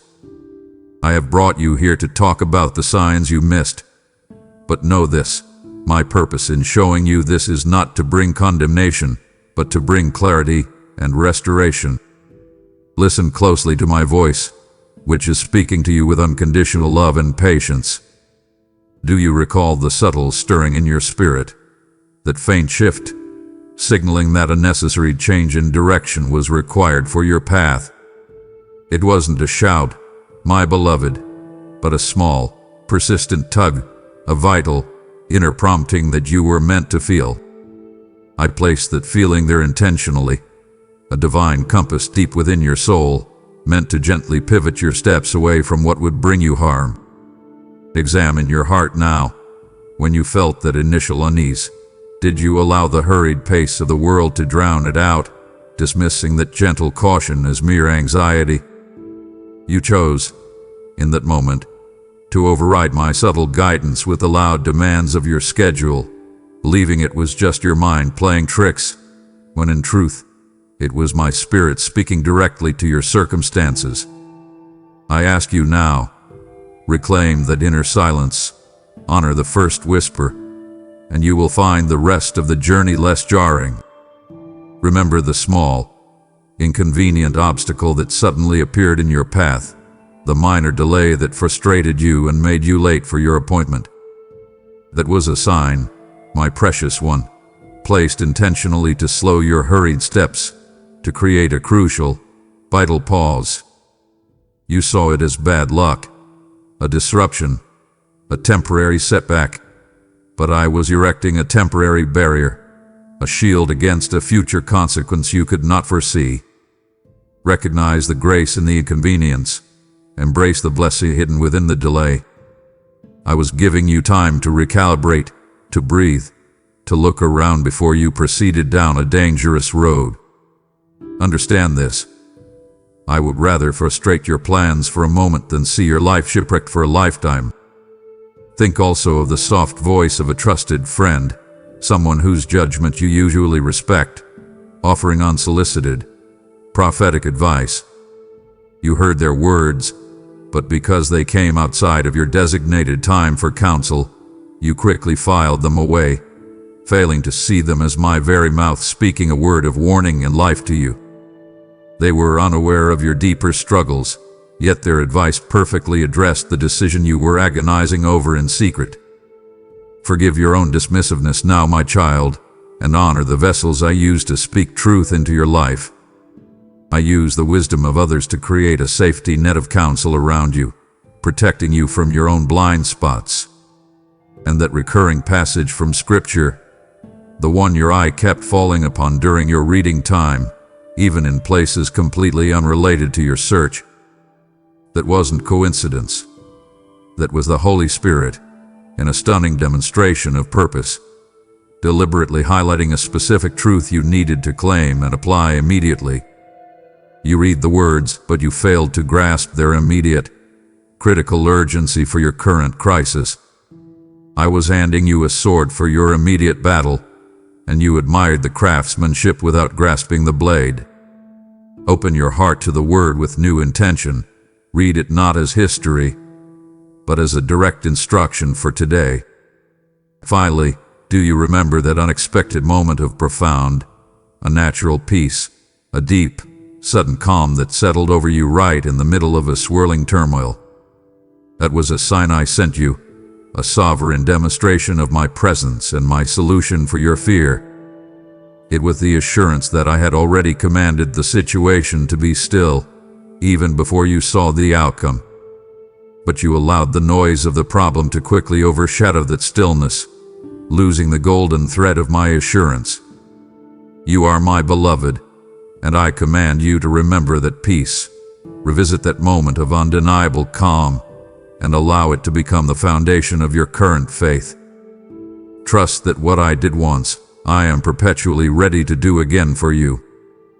Walk forward from this conversation with renewed conviction, knowing my whispers are more powerful than the world's loudest demands. My precious one, I call you now to reflect on a deeper level, to look into the wellspring of your conscience. Do you remember that undeniable check in your spirit? That momentary freezing in your steps just as you were about to commit to a poor choice? That wasn't mere hesitation, my child. That was my spirit, a spiritual alarm system, raising a clear, internal objection. I placed that stop sign in your soul to protect you, yet you reasoned your way past it, pushing forward with human logic and desire, only to reap the difficult consequences later. Acknowledge the authority of that inner voice. Stop treating my conviction as an interference, but as the purest form of my love. I correct you because I cherish you deeply. I am not waiting for you to fail, but actively fighting for you. Recall the conviction of sin that settled upon you, a feeling that was heavy, yes, but held no sting of condemnation. It was never meant to crush you, but to act as a loving call back to my righteous path, a reminder that you were straying from the place of my everlasting support and my perfect, unconditional love. You are my child, and I am not angry with you. My desire is for you to change, but only for your betterment and freedom. The moment you feel that sincere pang, that is the most precious sign of all. It confirms your heart is still tuned to my frequency, still capable of repentance, still open to my boundless grace and forgiveness. Embrace the purification that comes with its spiritual pain. Welcome my cleansing fire, and you will emerge stronger, free from the heavy burden of guilt and uncertainty. Think about the persistent, deep-seated uneasiness that surrounded a certain relationship or business endeavor, a feeling that just wouldn't dissolve, no matter how hard you tried to rationalize it away.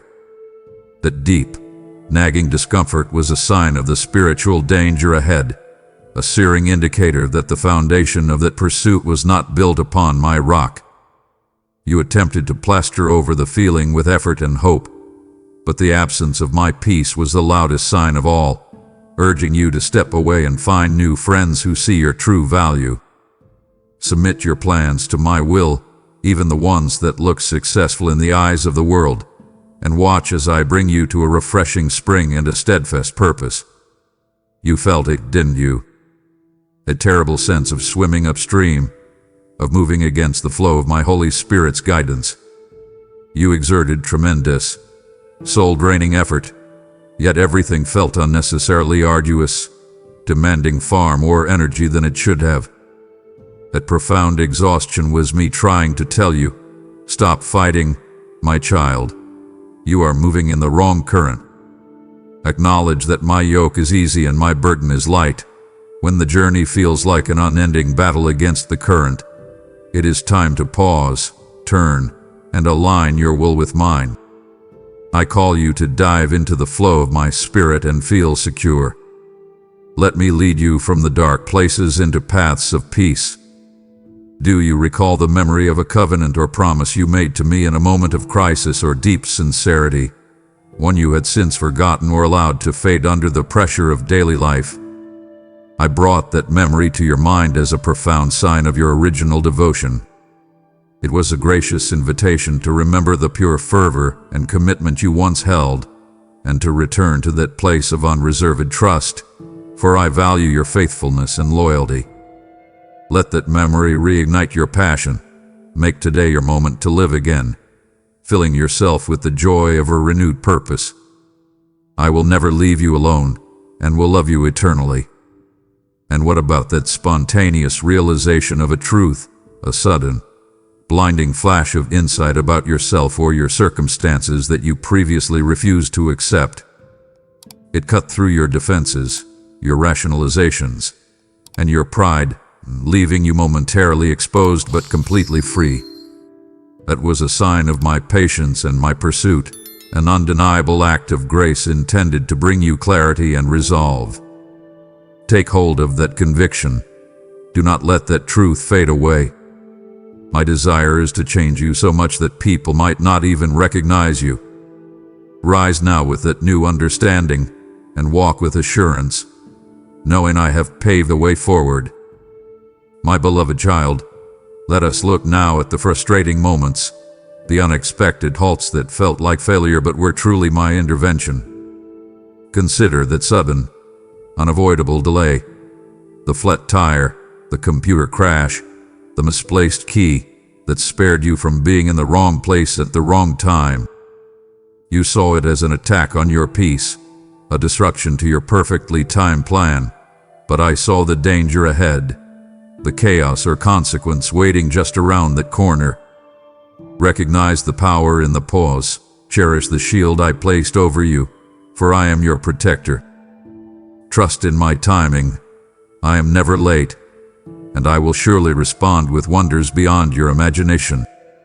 Think about the unexpected illness or physical limitation that forced you to finally, reluctantly, sit down, rest, and reflect. Your body screamed for a halt, precisely because your spirit was living in its own strength, not mine. It was a powerful sign, a divine imposition of rest, demanding a simplifying of your life. I brought you to the bed of rest so you could finally hear the still, small voice of my guidance, which your busyness had become a barrier to. Come to me, all who labor and are heavy laden, and I will give you rest. Heed the exhaustion. Let my spirit rejuvenate you, filling you with new strength and hope.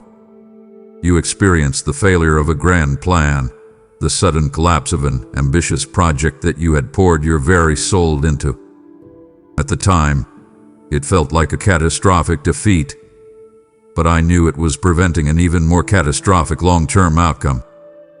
It was a necessary amputation, removing a vision that would have ultimately separated you from me or depleted your strength for your true calling.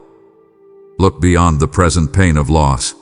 Discern the deeper mercy in the disappointment. I am transforming your trials into triumphs. Embrace the emptiness where that plan once resided, and I will replace it with my perfect, unshakable will. I desire to bless you abundantly. Consider the temporary closure of a door you were aggressively trying to force open with human effort, time, and stress. That slammed door was a sign, my child, a forceful declaration that this path was not for you. You tried to rely on your own strength, seeking to master the situation through sheer force of will, but I was saving you from an endeavor that would have brought you sorrow and destruction. Stop wrestling with the lock. Step back from the strain, and understand that when I close a door, it is only to direct you toward an open one. Trust in my perfect timing, and I will open new paths for you, doors of opportunity that will swing wide open with peace, joy, and abundance. And that overwhelming frustration with another person, the constant friction and difficulty in a relationship that drove you to the brink. Its seemingly human conflict was a sign meant to expose an idol in your heart, an over-reliance on a person for validation or peace that only I can provide. Do not let your feelings overwhelm you. Look deeper than the personality clash. I was using that tension to reveal a hidden reliance, forcing you to turn your gaze from mortals and fix your eyes on me. Pray for them, release them to my care, and focus on me. I will reach their hearts and unveil the truth. Let me be your companion, your refuge, and your true source of unconditional, eternal love. Finally, recall the recent financial setback. the loss or scarcity that caused anxiety and pressure. That was a powerful sign, my beloved, designed to teach you utter dependence on my provision. You were leaning too heavily on the fleeting security of wealth, forgetting that I am your supreme provider and supporter. Let go of your attachment to material possessions. Embrace the simplicity of absolute faith. Ask, and you shall receive, for my blessings are like rain, showering your home with grace and provision that springs from the ground. I will grant the desires of your heart, and misfortune will not reach your home. Stand firm in this truth, my child, and watch as I transform your lack into abundance. My cherished one, I speak to you not only in the waking hours but also in the quiet, sacred sanctuary of your sleep. Do you remember the vivid imagery during your rest, the fleeting narrative you dismissed as merely a random dream? That was a powerful sign, a prophetic utterance I delivered directly to your spirit, preparing you for a future event or confirming a direction. You allowed the morning's hustle to wash away its memory, missing the profound guidance I had wrapped in that simple narrative. Retrieve that memory now, ponder its meaning with a new reverence, for I am a God who guides through dreams and visions. Your dream life is not chaotic. It is a private sanctuary of instruction. Recall the sudden, clear picture of a future event that flashed into your mind during a moment of prayer or quiet reflection. It was an unmistakable glimpse, a window into my timeline and plan.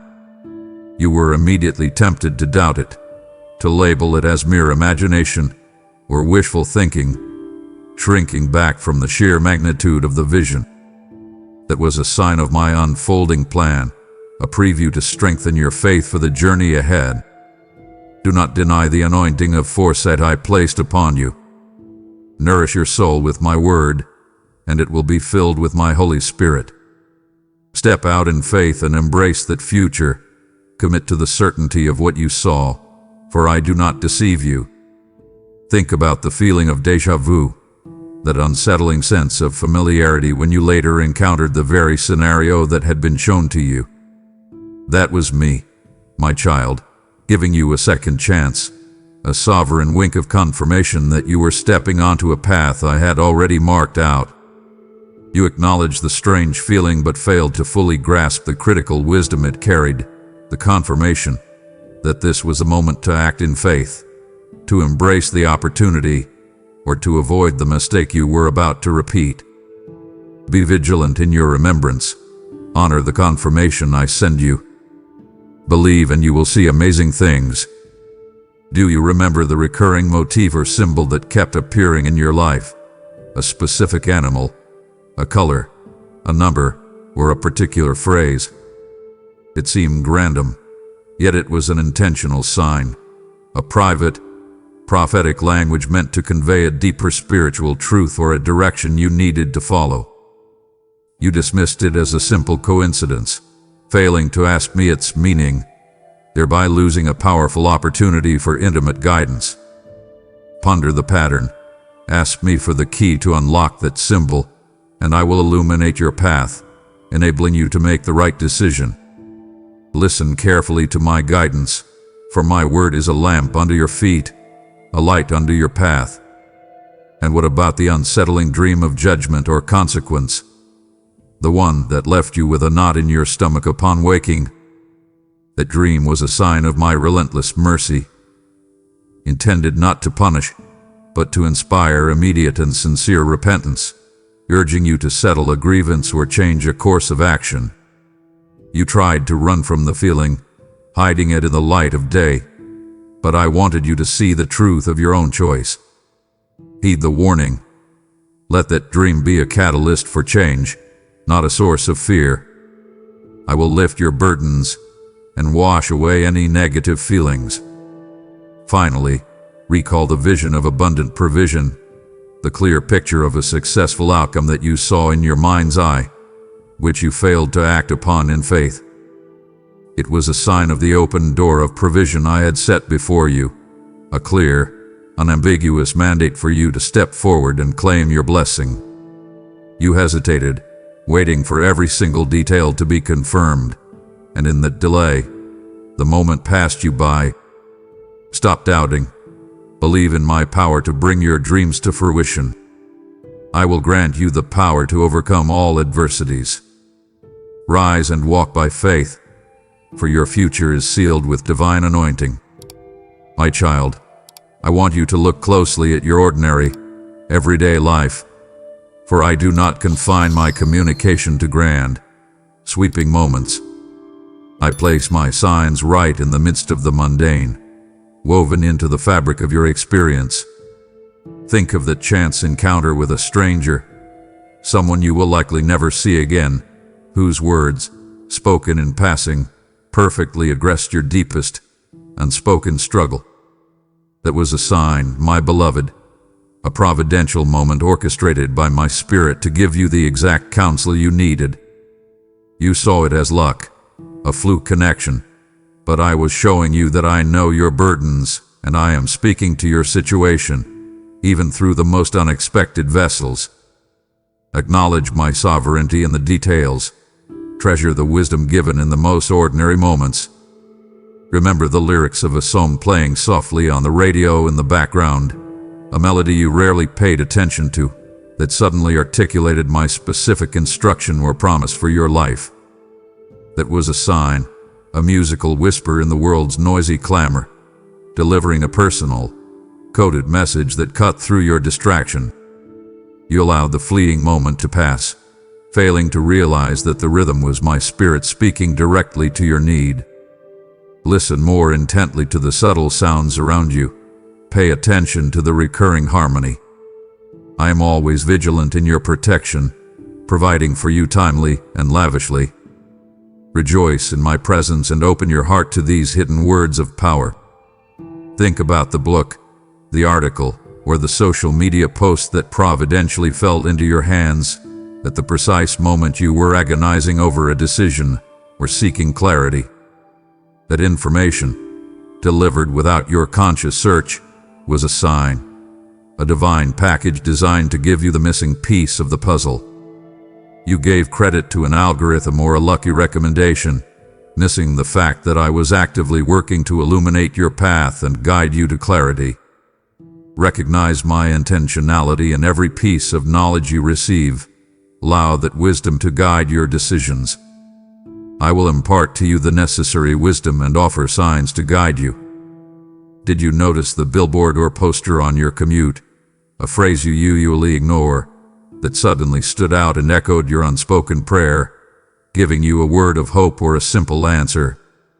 That was a sign, my child, my declaration written large in the public space, confirming that I hear your prayers and am actively working in your favor. You passed it by, thinking it a commercial slogan, failing to see it as a direct message of encouragement and assurance. Look up. Be observant of your environment, for I am using the most common things to confirm my promises to you. Hold fast to my promises, and you will witness my power and glory. Recall the simple, unexpected kindness shown to you by a complete stranger, a small act of grace that lifted your spirits when you were at your lowest. That moment was a sign, my most profound and tender reminder of my ever-present, unconditional love. You saw a good person, but you failed to recognize my hand reaching out to touch you and restore your soul. Let that tenderness sink deep into your soul. Use that feeling as an anchor against the lies of loneliness and despair. Remember this love, and let it embolden you to show the same kindness and generosity to others. Finally, think about the sudden, undeniable beauty of creation, the perfect sunrise, the unexpected song of a bird, the symmetry of a flower, that called you to pause and acknowledge my sovereignty. That was a sign, a moment of unsurpassed glory intended to wrench your gaze from your worries and remind you of my power and the magnificent order I impose upon the universe. You rushed past it, focused on your next task, and missed the opportunity to surrender your burdens to the Creator of all that is seen and unseen. Pause now, my child. Acknowledge my greatness and let the majesty of the world around you fill you with peace and courage. Your faith will ignite, and you will realize that you are fortified with the courage my voice instills in your soul. Gauze, draw near to me now, my beloved. You have witnessed 5 glimpses of my relentless pursuit, 5 undeniable signs woven into your daily breath. Do you truly believe that, having revealed my heart to you so plainly, I would desire you to turn away now? It would grieve my spirit to see you stop here, abandoning this moment of clarity for the world's fleeting demands. Honor this truth. My wisdom is your greatest treasure. Do not let the urgency of the temporal steal the eternity of my promise.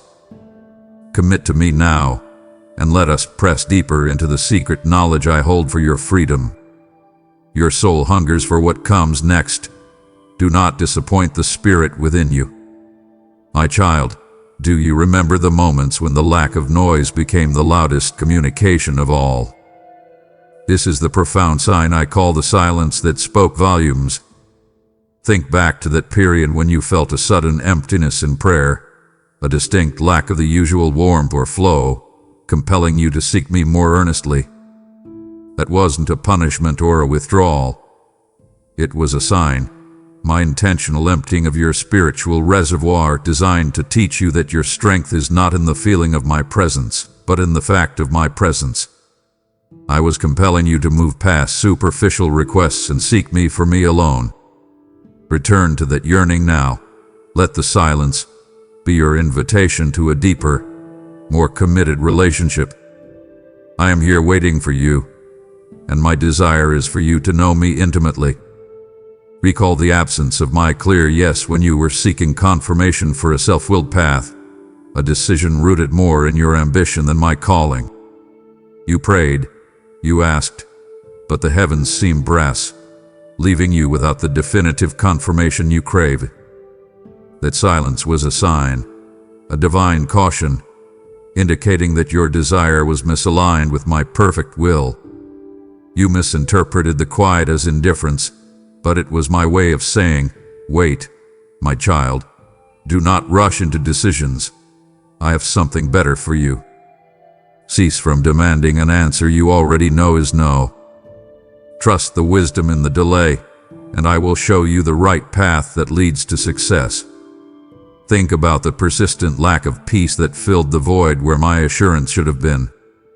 The churning in your gut, that spiritual anxiety that would not relent. That was a powerful sign, a prophetic discomfort warning you that the situation you were embracing was ultimately not safe for your soul. You tried to manufacture peace, to talk yourself into contentment, but my spirit stood firm against your efforts. Recognize the spiritual friction. Let that lack of peace be your signal to turn back. Find solace in my teachings and prayer, and I will fill you with a peace that surpasses all understanding. Do you remember the time when the counsel of men failed you? The expert advice that proved wrong, the trusted friend who was unable to help? That was a sign, my precious one, designed to shatter your reliance on human wisdom and force you to turn back to my authoritative, unwavering word. You felt lost, betrayed by human failure, but I was showing you that I alone am the solid rock, the unbreakable foundation. Stop leaning on humanity, immerse yourself in my holy word.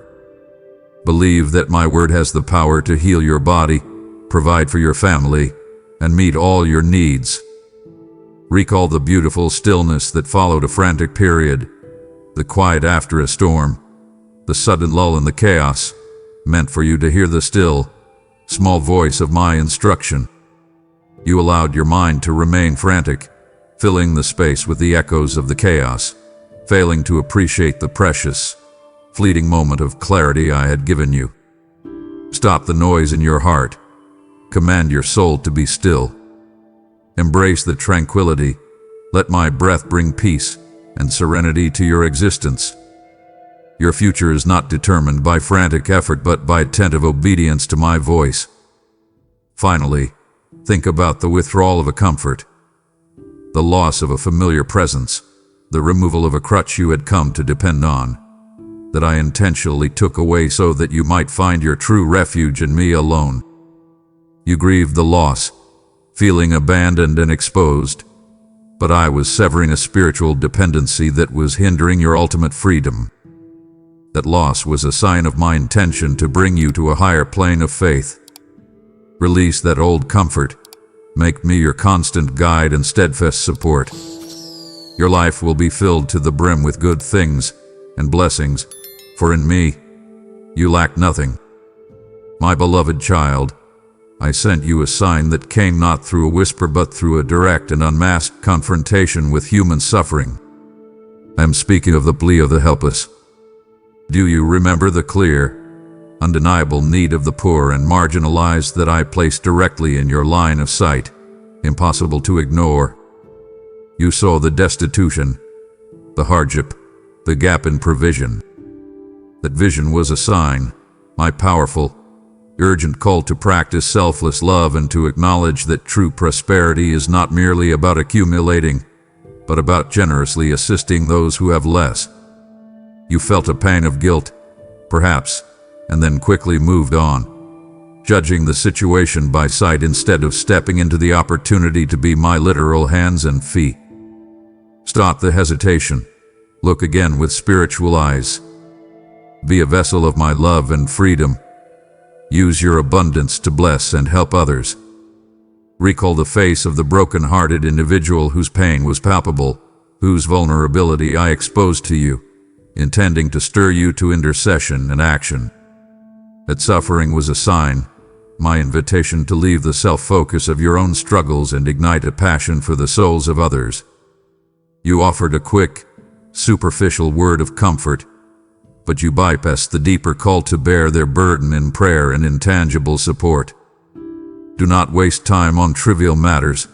Focus on my promises and the power I have given you to change lives. I will empower you to reach their hearts. Let your compassion lead you to be a true beacon of light in this world. Think about the opportunity to serve with no immediate reward, the chance to expend your energy for my kingdom without any human applause or recognition. You bypassed it for an endeavor that promised quick self-gain or visible success, missing the truth that my most profound blessings are often wrapped in the garments of humble, unseen service. That missed opportunity was a sign of your need to shift your focus from human approval to mine. I reward your loyalty, your faith, your commitment. I desire your heart and your loyalty above all else. Seize the chance to flourish. Give of your creative talents to my service. The sight of unmasked suffering, the deep poverty, the obvious need for healing, that was a sign, a direct, undeniable call for you to practice radical, selfless love.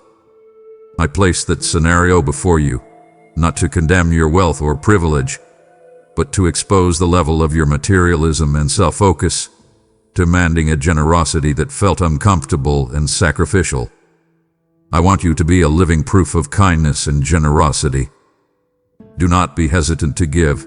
Embrace the discomfort of true, sacrificial giving, and watch my power move through you. I will multiply your gifts.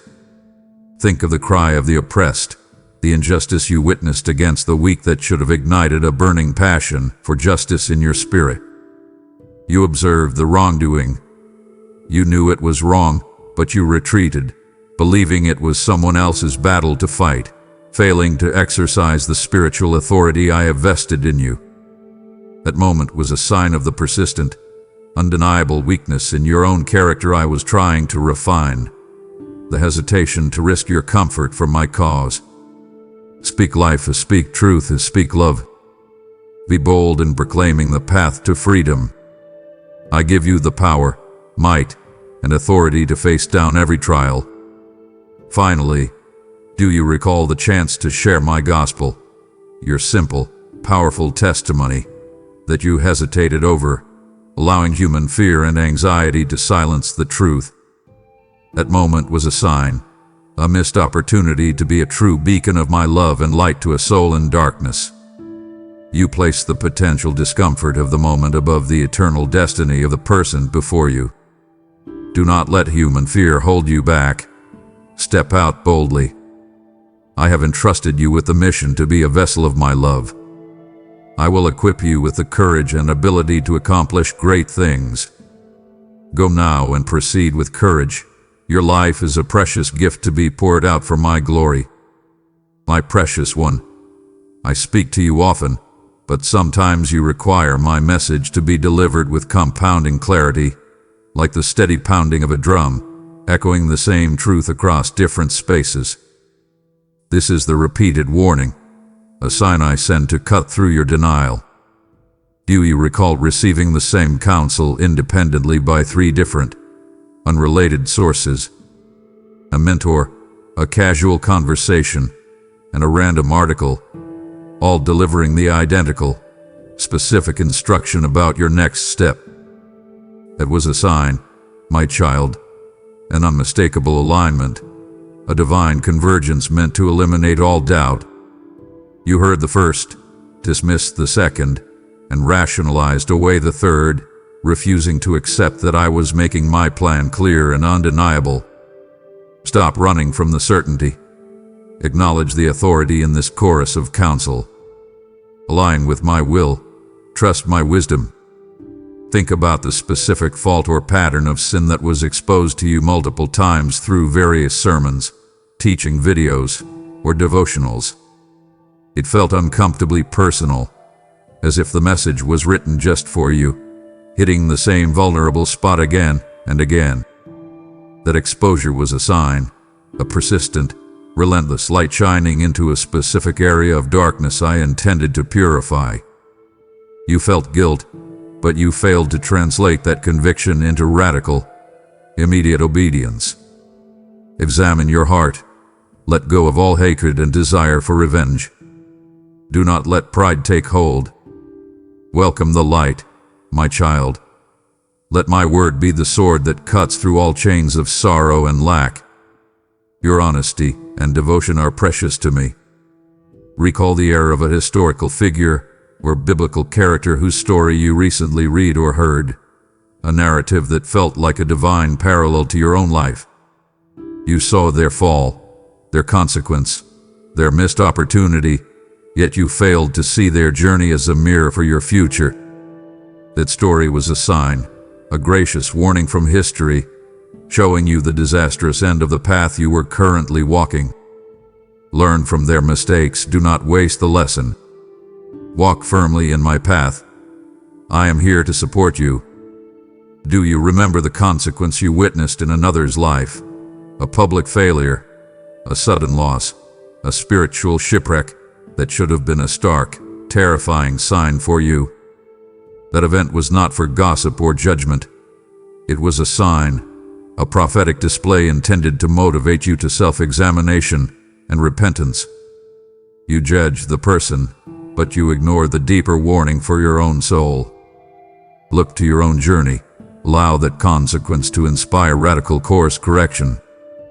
I am working in your life, guiding you every step of the way.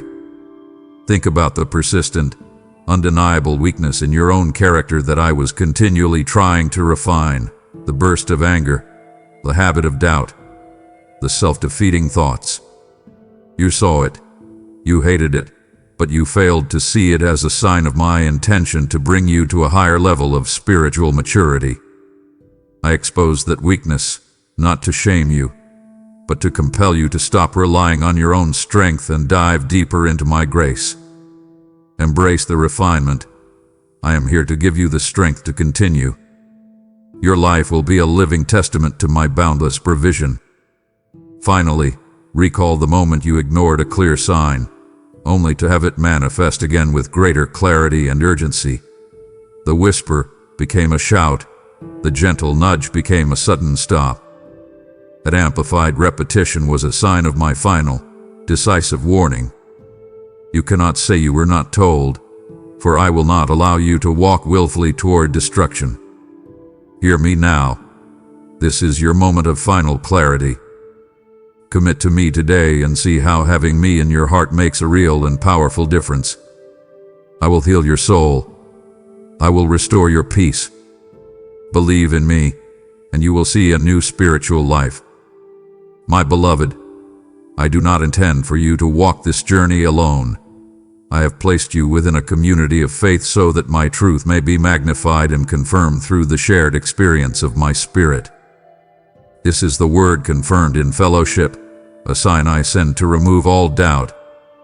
Do you remember the specific scripture a brother or sister in Christ shared with you? A verse they spoke unaware of your personal, agonizing struggle. That verse was a sign, my child, a divine package of customized comfort and instruction, delivered through a human messenger to affirm that I see you and I hear you. You felt the immediate, profound weight of its relevance, yet you let the human delivery diminish its divine power. Honor the message, my child. Cherish the affirmation. I will grant you the peace and clarity you seek. Keep the flame of faith burning bright, and let that confirmed word become the anchor for your soul. Recall the corporate word of prophecy spoken in the gathering, a message that, though addressed to the collective, was perfectly tailored to your most current, hidden circumstance. That message was a sign, a public declaration of my private plan for you, a promise of breakthrough and direction. You were tempted to believe it was for someone else, or that it was too good to be true, shrinking back from claiming its power in faith. Claim that promise now. Do not let doubt steal the blessing that was delivered to your door. I will always be there to answer every prayer.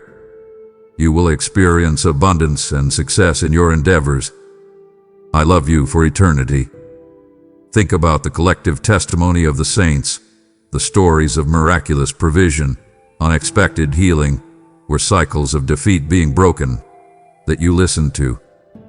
That living history was a sign, intended to solidify your own faith by showing you the tangible, repeatable pattern of my faithfulness in the lives of ordinary people. You heard the stories, but you failed to personalize them, forgetting that I am the same yesterday, today, and forever. Let their triumph become your conviction. Believe in me and the transformative power of my word. I will perform miracles in your life. You are a living testimony of my unending love. You remember the consistent, unified voice of your spiritual leaders, all offering a singular direction for your life or your next steps.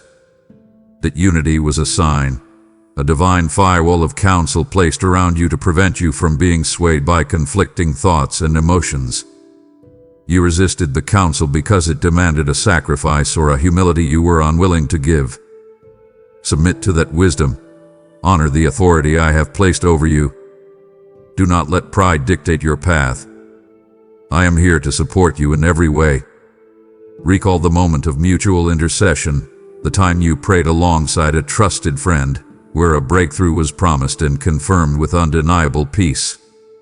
That shared burden and shared faith was a sign, the spiritual seal of my intention, affirming that your prayer had been heard and answered in the spiritual realm.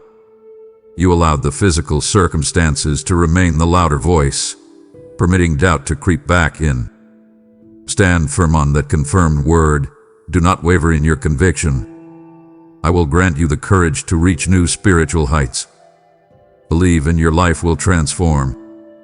Finally, think about the simple, powerful act of the shared meal or time of communion, where you felt a profound, sudden closeness to me, a moment intended to restore your spiritual sight.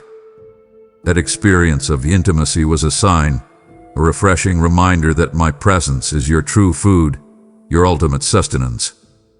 You allowed the urgency of the world to overshadow that moment, and the vision faded.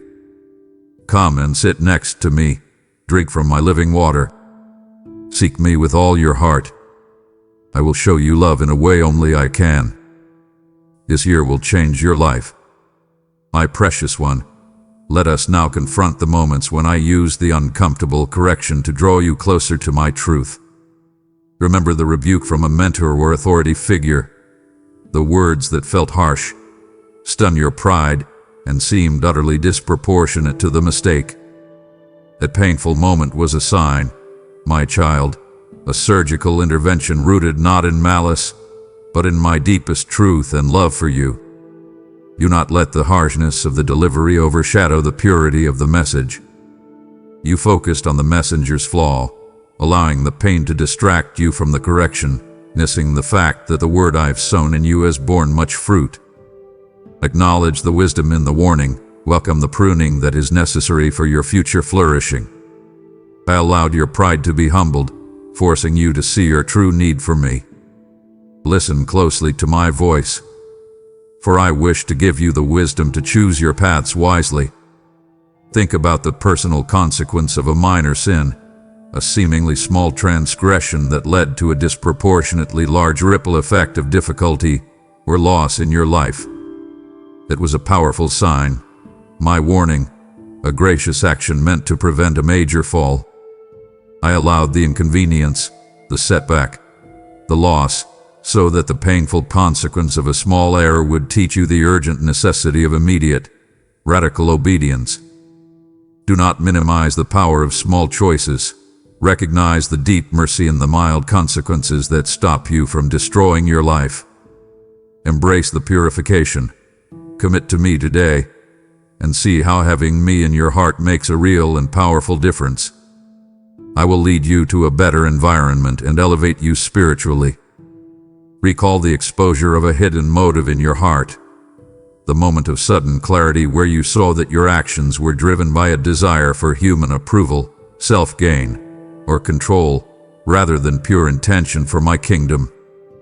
That exposure was a sign, my child, designed to bring purity to your intentions, a cleansing fire to burn away the dross. You felt shame and sought to hide, but I was lovingly highlighting the internal weakness that would have eventually led to a catastrophic long-term outcome. Welcome the light that unmasks the shadows. Let my holiness cover you. Trust in my might. Lay down your personal ambition for my greater, hidden purpose. I will grant you my support forever. Do you remember the disappointment of others in you, the look of hurt, the frustrated silence, the simple acknowledgement of your misstep by someone you respect? That reaction, which caused you deep pain and regret, was my gracious way of highlighting your misstep and shifting your focus from human approval to mine. You felt the sting of human judgment, but I intended for you to see my perfect, unconditional love and unwavering acceptance. That disappointment was a sign that your validation rests not in their fleeting praise, but in your being mine. Dismiss their condemnation. Seek only my approval. I will always be by your side. Do not be discouraged. Think about the moment your pride was humbled, the public mistake, the sudden failure, the stripping away of a reputation you had worked hard to build.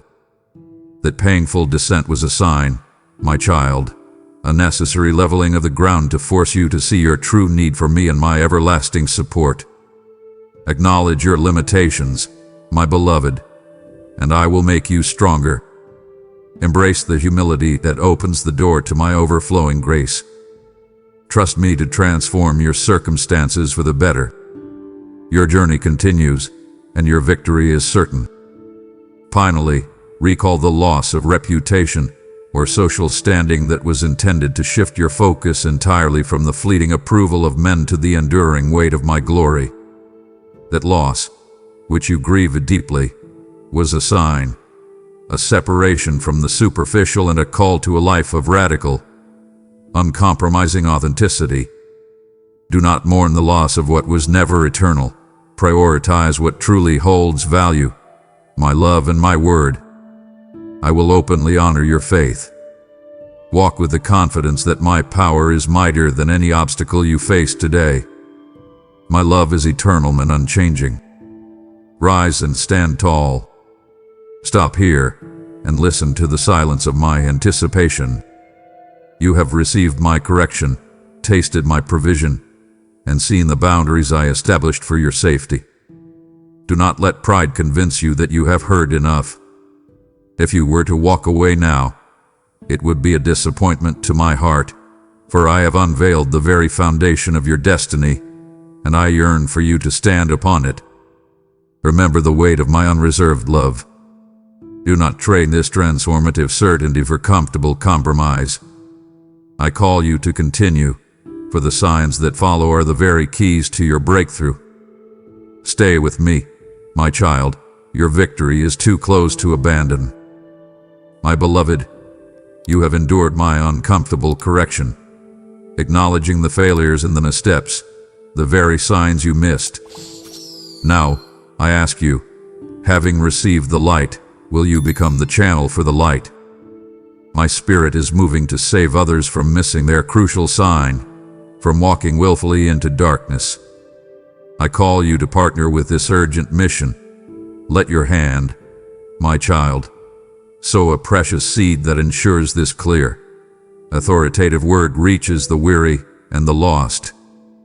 I will grant you the deepest satisfaction of seeing your generosity become spiritual oil for this powerful lamp. Give now with a humble heart through the means below, and watch as my boundless love multiplies your seed and showers your home with grace and provision. Declare your loyalty and commitment by acting immediately. Do not postpone this divine appointment. Support my word now.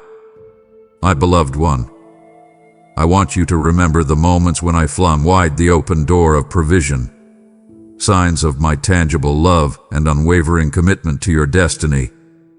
Recall the unexpected influx of resources that arrived precisely when you were about to give up in discouragement and despair. That was a powerful sign, my clear declaration of my competence as your provider. You saw a fortunate coincidence or a brief reprieve, failing to recognize it as the first trickle of a river of abundance I was sending to replenish your soul and your finances. Stop focusing on the scarcity. Lift your gaze to my throne, which is the source of all supply. Receive this gift through faith. Embrace the abundance that is a hallmark of your identity as my child. I will eliminate all lack and need from your life. Your destiny is in my hands. Think about the sudden appearance of the right person with the exact skill set, counsel, or connection you needed for your next phase. That person, delivered to your path at the perfect moment, was a sign, a divine connection meant to be a bridge to your next season. You thanked them but failed to acknowledge that I am the one who orchestrates all human connections for your good. Recognize my intentionality in every person I bring into your life. Cherish the assistance I send from the most unexpected places. Trust in me, and I will equip you with the courage and ability to accomplish great things. I will pour out wealth, provision, freedom, and prosperity upon all those you love.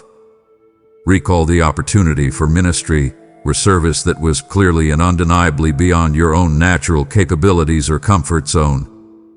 That daunting, overwhelming call was a sign, my invitation to step out in faith and witness my power perfected in your weakness. You shrank back in fear, focusing on your lack of training or resources, missing the truth that my grace is sufficient and my power is boundless. Do not fear the magnificent task. Step into the role that requires absolute, profound trust in me. I will work miracles through your hands. I desire to see you thrive. I am your shelter amid the tempest. Do you remember the spontaneous thought to step out in faith and risk discomfort for my kingdom, to give the extravagant offering, to initiate the difficult conversation, to make the radical move? That sudden, bold prompting was a sign, the clear, unmistakable instruction to risk the temporary for the eternal. You rationalized the thought away, choosing the path of safety and convenience, failing to realize that I honor the risk of faith with extravagant, overwhelming blessing. Act on the prompting. Do not hesitate to walk down the path of radical obedience. Your faith will grow stronger, and you will see a prosperous and rewarding future. I will grant you the peace you crave. Think about the divine connection I gave you that was explicitly meant to be a bridge to your next season of purpose. It was a relationship that felt spiritually charged, a fellowship that spoke life and direction to your destiny. You allowed the challenges of that connection, the simple human imperfections, to cause division and separation, missing the profound, strategic purpose I had woven into that bond. Guard your relationships. Prioritize fellowship where my spirit dwells and speaks. I will bring trustworthy people into your life. Your heart will mend. I love you deeply. Finally, recall the clear, unopposed path I set before you, the decision that brought an immediate sense of unambiguous peace and affirmation, yet you hesitated to walk down it, waiting for more proof, more confirmation, more certainty. That unopposed path was a sign, my simple, uncomplicated direction. Stop overcomplicating my simplicity. Trust the peace I place in your heart. Step forward now, for your time to embrace my plan has arrived. You will see my power working wonders in your life.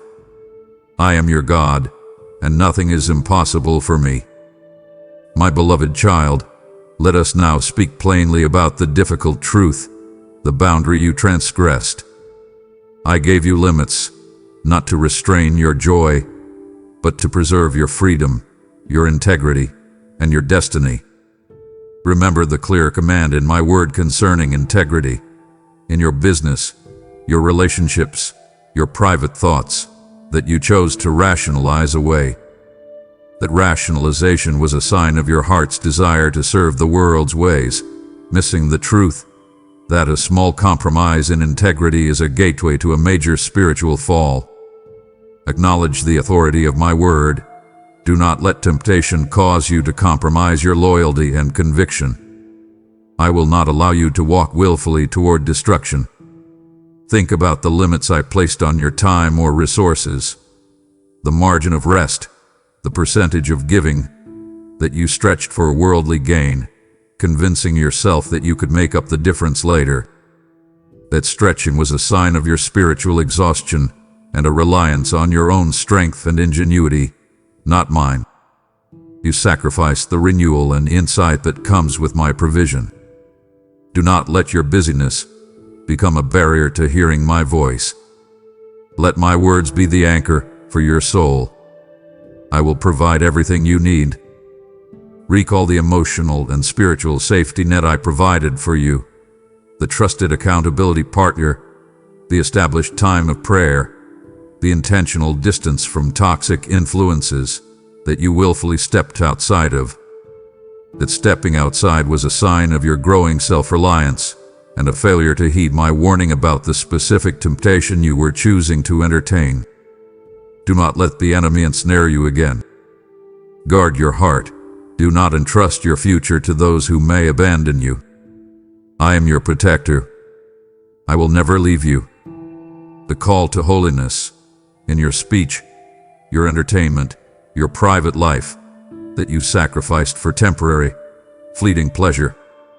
That sacrifice was a sign of your spiritual immaturity and a failure to recognize that sin only leads to hurt, turmoil, and ruin.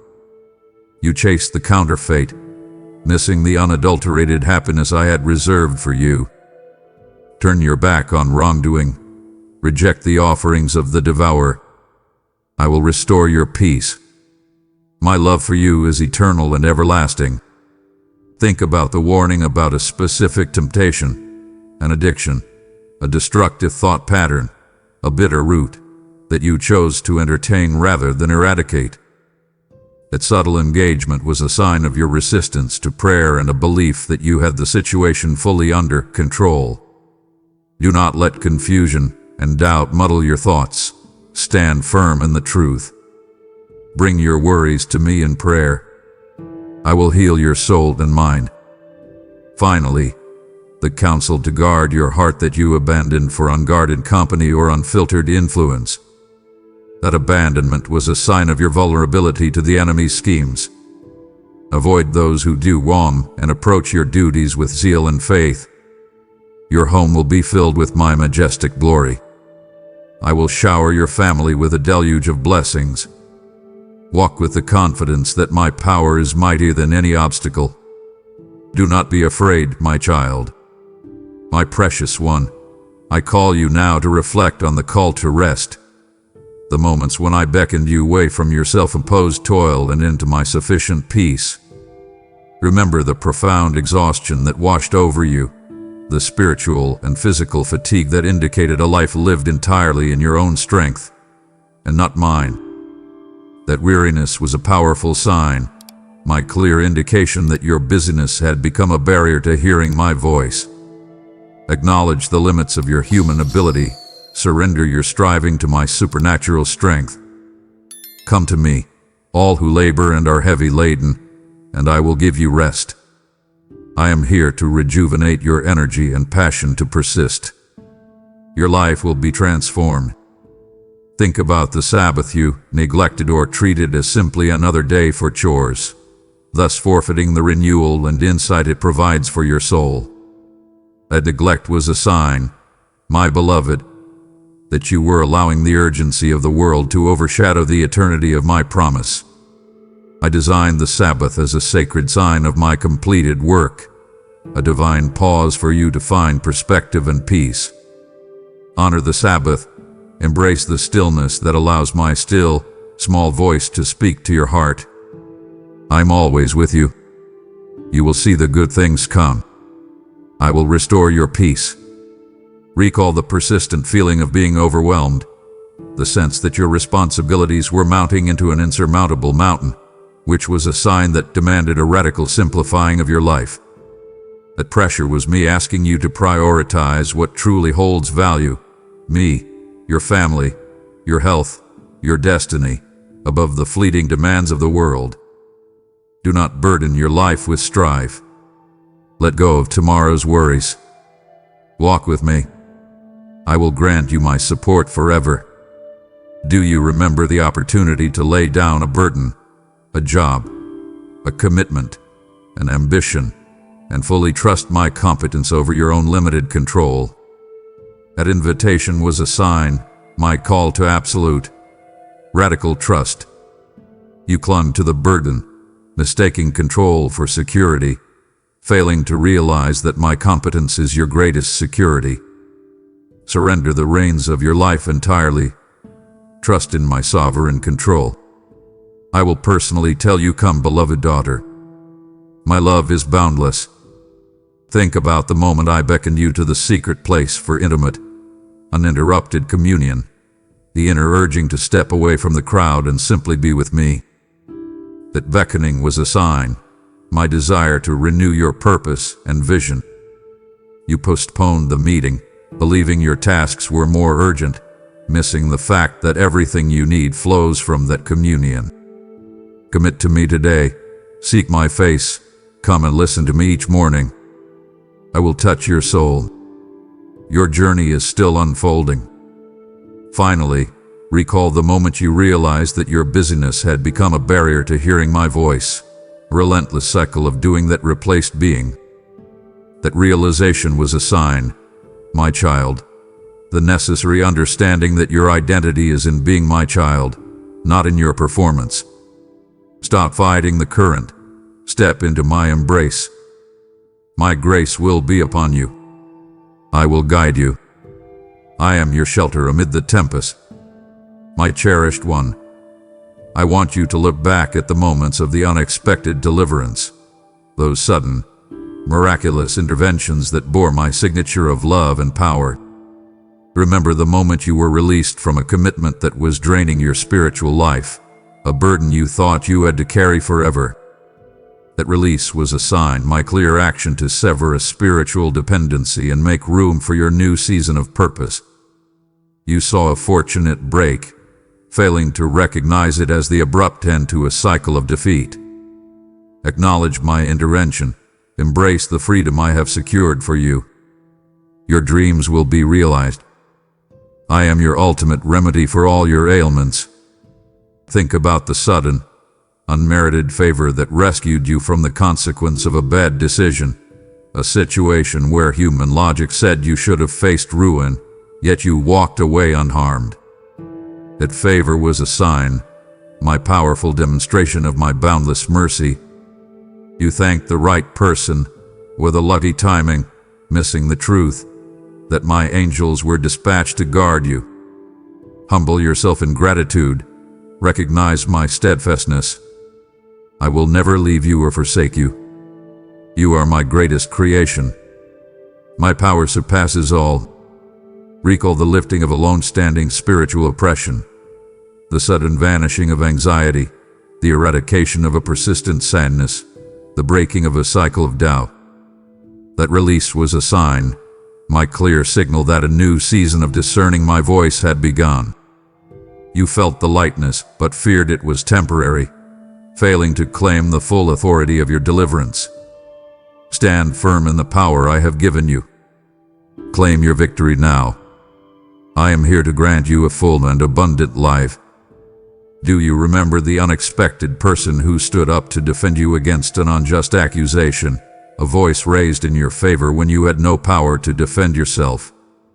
That defense was a sign, my tangible proof that I am your shield and your strong defense. You were amazed by their courage, missing the fact that I am the one who orchestrates the hearts of men. Stop trying to defend yourself. Lay down your arguments. I will take care of your enemies. You are safe under my protection and care. Think about the miraculous healing that you or a loved one received, a restoration that defied human explanation, intended to establish your faith in my power.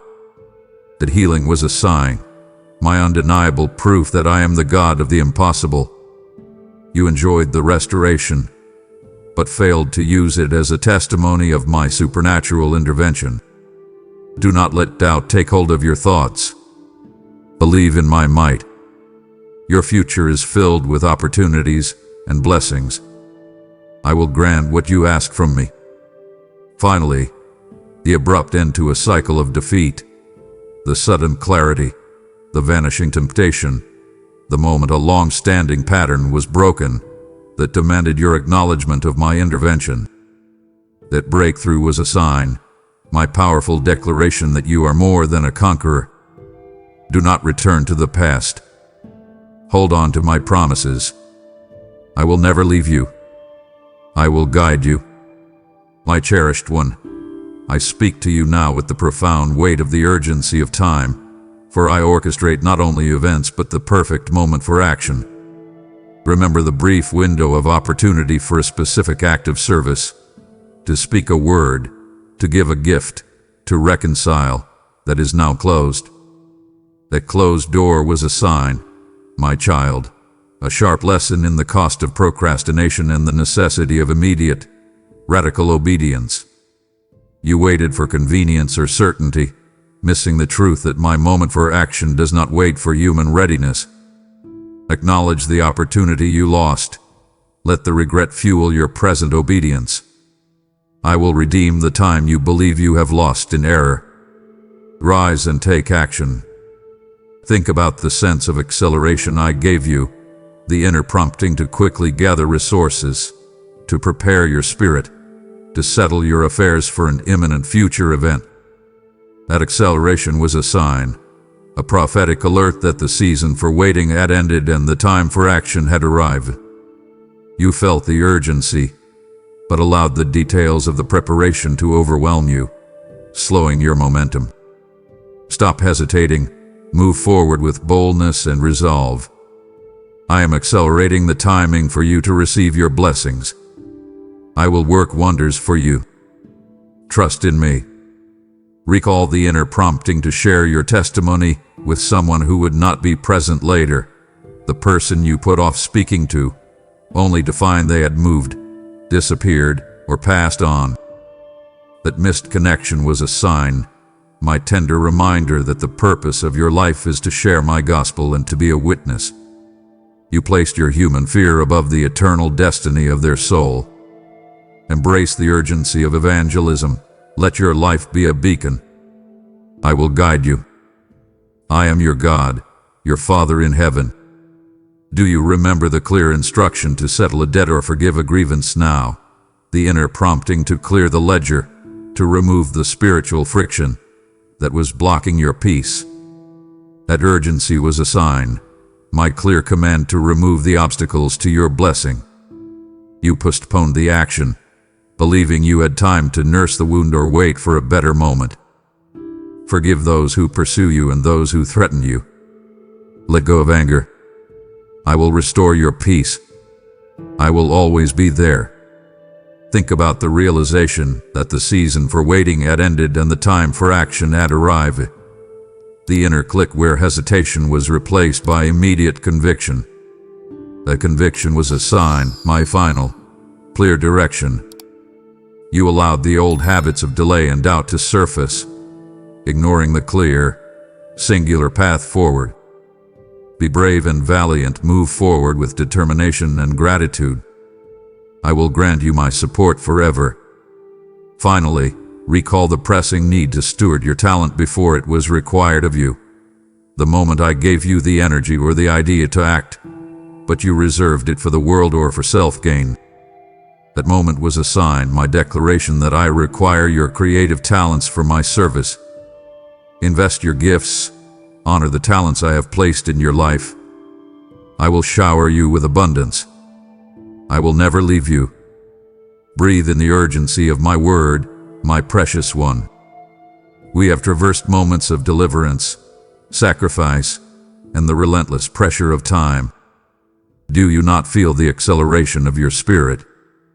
To stop now would be to grieve the Holy Spirit who labors for your revelation, failing to acknowledge the divine cost of this very conversation.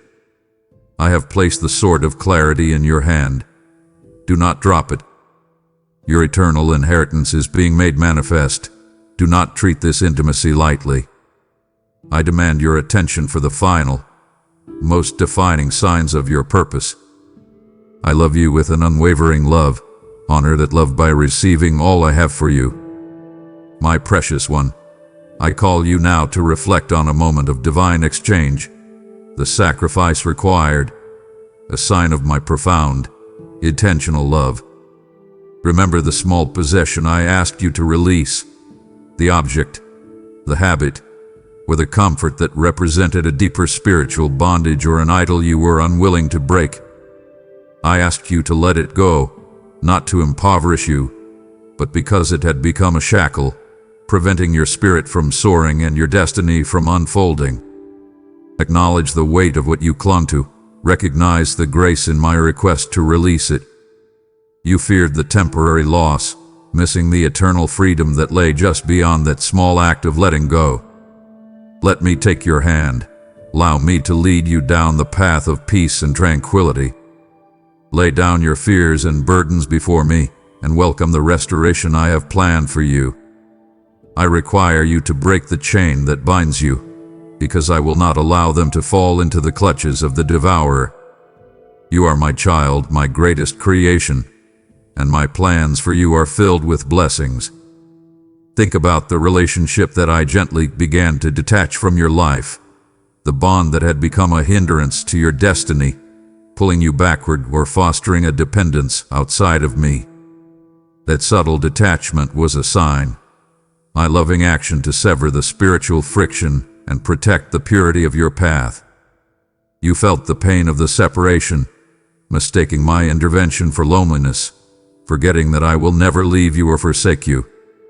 I require you to distance yourself from those who criticize and attack you, and to seek out good people who encourage and uplift you. Forgive those who pursue you. Do not hold grudges, and focus on my promises. I will always be there to support and guide you, ready to lift you from despair and fill your heart with happiness. Do not let your spirit depend on the affection and approval of people. Remember, my love for you is eternal and unchanging.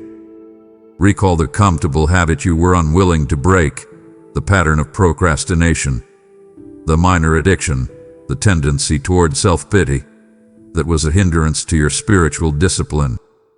That indulgence was a sign, a clear indicator that you were choosing temporary, fleeting pleasure over the profound, enduring joy that comes from radical, daily obedience. You reasoned that it was a small thing, missing the truth that sin only leads to hurt, turmoil, and ruin. Turn your back on wrongdoing, my child. Rise with resolve, and seek my will above all else. I will strengthen your bravery, filling you with courage and confidence. Embrace the purification. Let my power can change every pain into strength and every sadness into hope. I am your protector and guide. Do you remember the specific offering of gratitude I prompted you to give in the midst of your perceived lack, the call to sow when your resources felt lowest? You judged the situation by sight, holding tight to what little you had, missing the truth that I honor the sacrifice of faith with extravagant, overwhelming blessing. That resistance was a sign of your materialism and a profound failure to trust my competence as your provider. Give when your heart overflows with generosity. Trust in my power to turn sadness into joy, lack into plenty, worry into peace. Do not fret about what's to come. Your task is to endure. Your struggles and your happiness affect me deeply.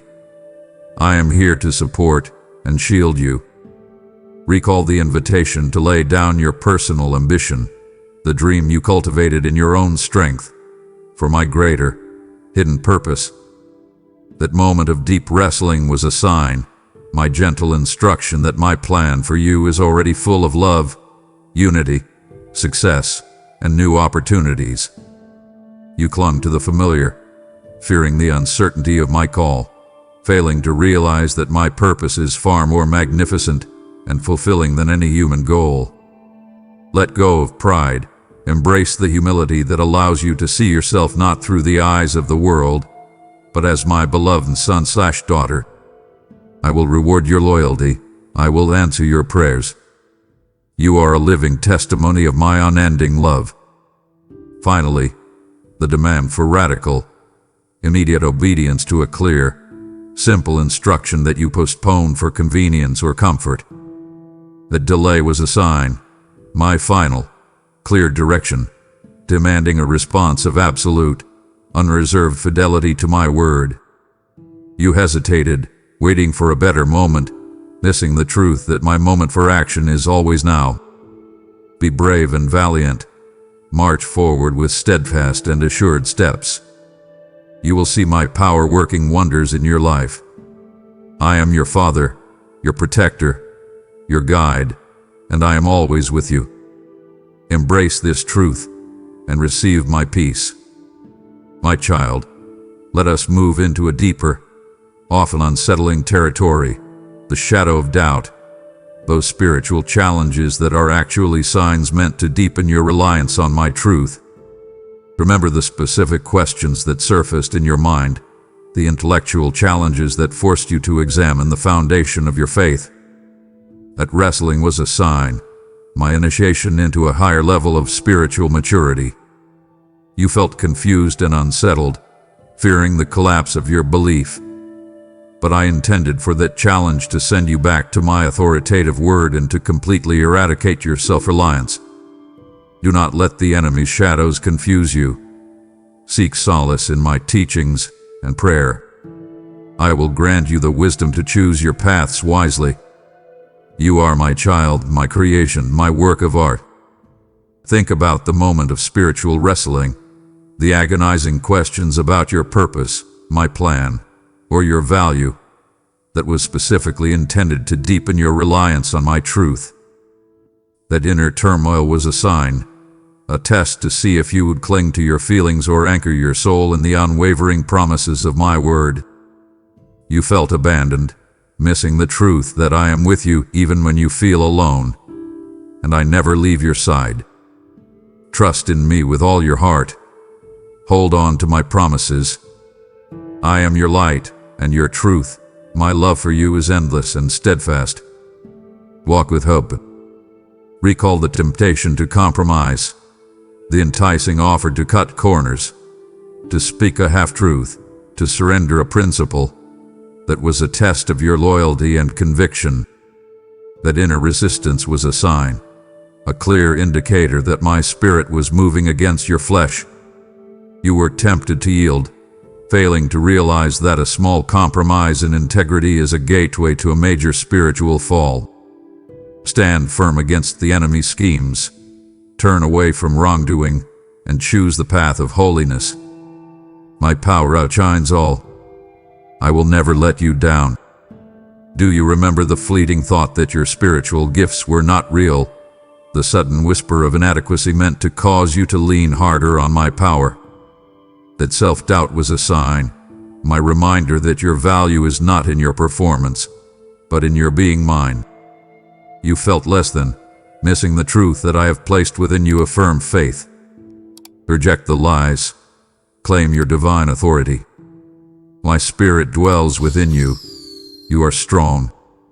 I will bless you so much that everyone will see how much I care for you.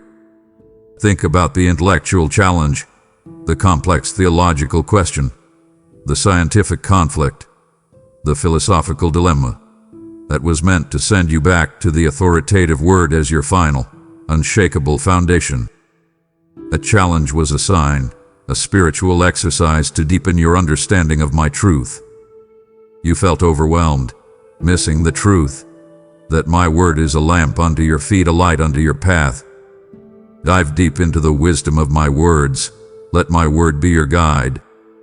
I will grant you my support forever.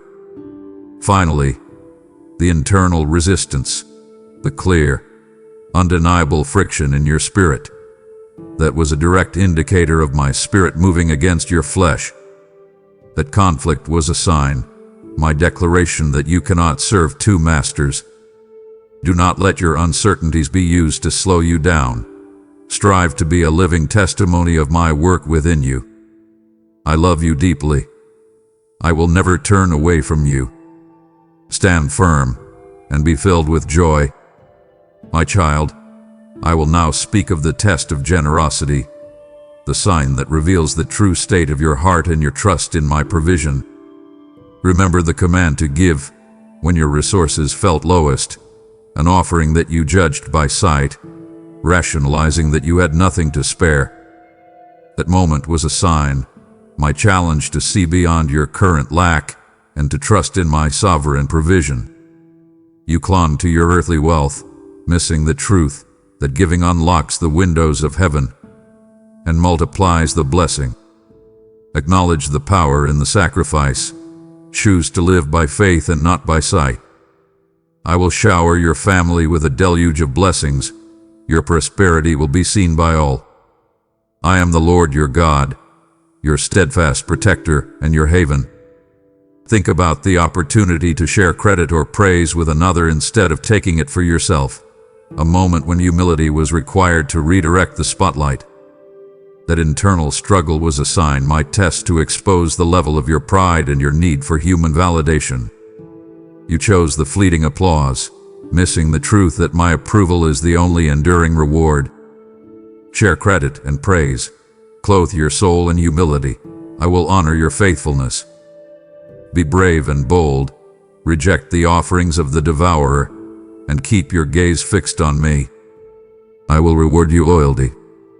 Recall the prompting to bless an enemy, to offer kindness or prayer to one who had wronged you, which you rejected as too difficult for your human nature. That resistance was a sign, my reminder that my love is unconditional and my grace is sufficient for all things. You chose to harbor resentment, missing the truth that forgiveness unlocks your own freedom. Pray for them. Do not hold grudges. I will take care of your enemies. I will grant you the peace you crave. My love for you is boundless. Do you remember the sign of a truly pressing need that I placed before you? An unmasked suffering that was meant to expose the level of your materialism and your willingness to sacrifice your comfort. That need was a sign, my challenge to practice radical generosity and to use your abundance to bless and help others. Stop relying on your own understanding.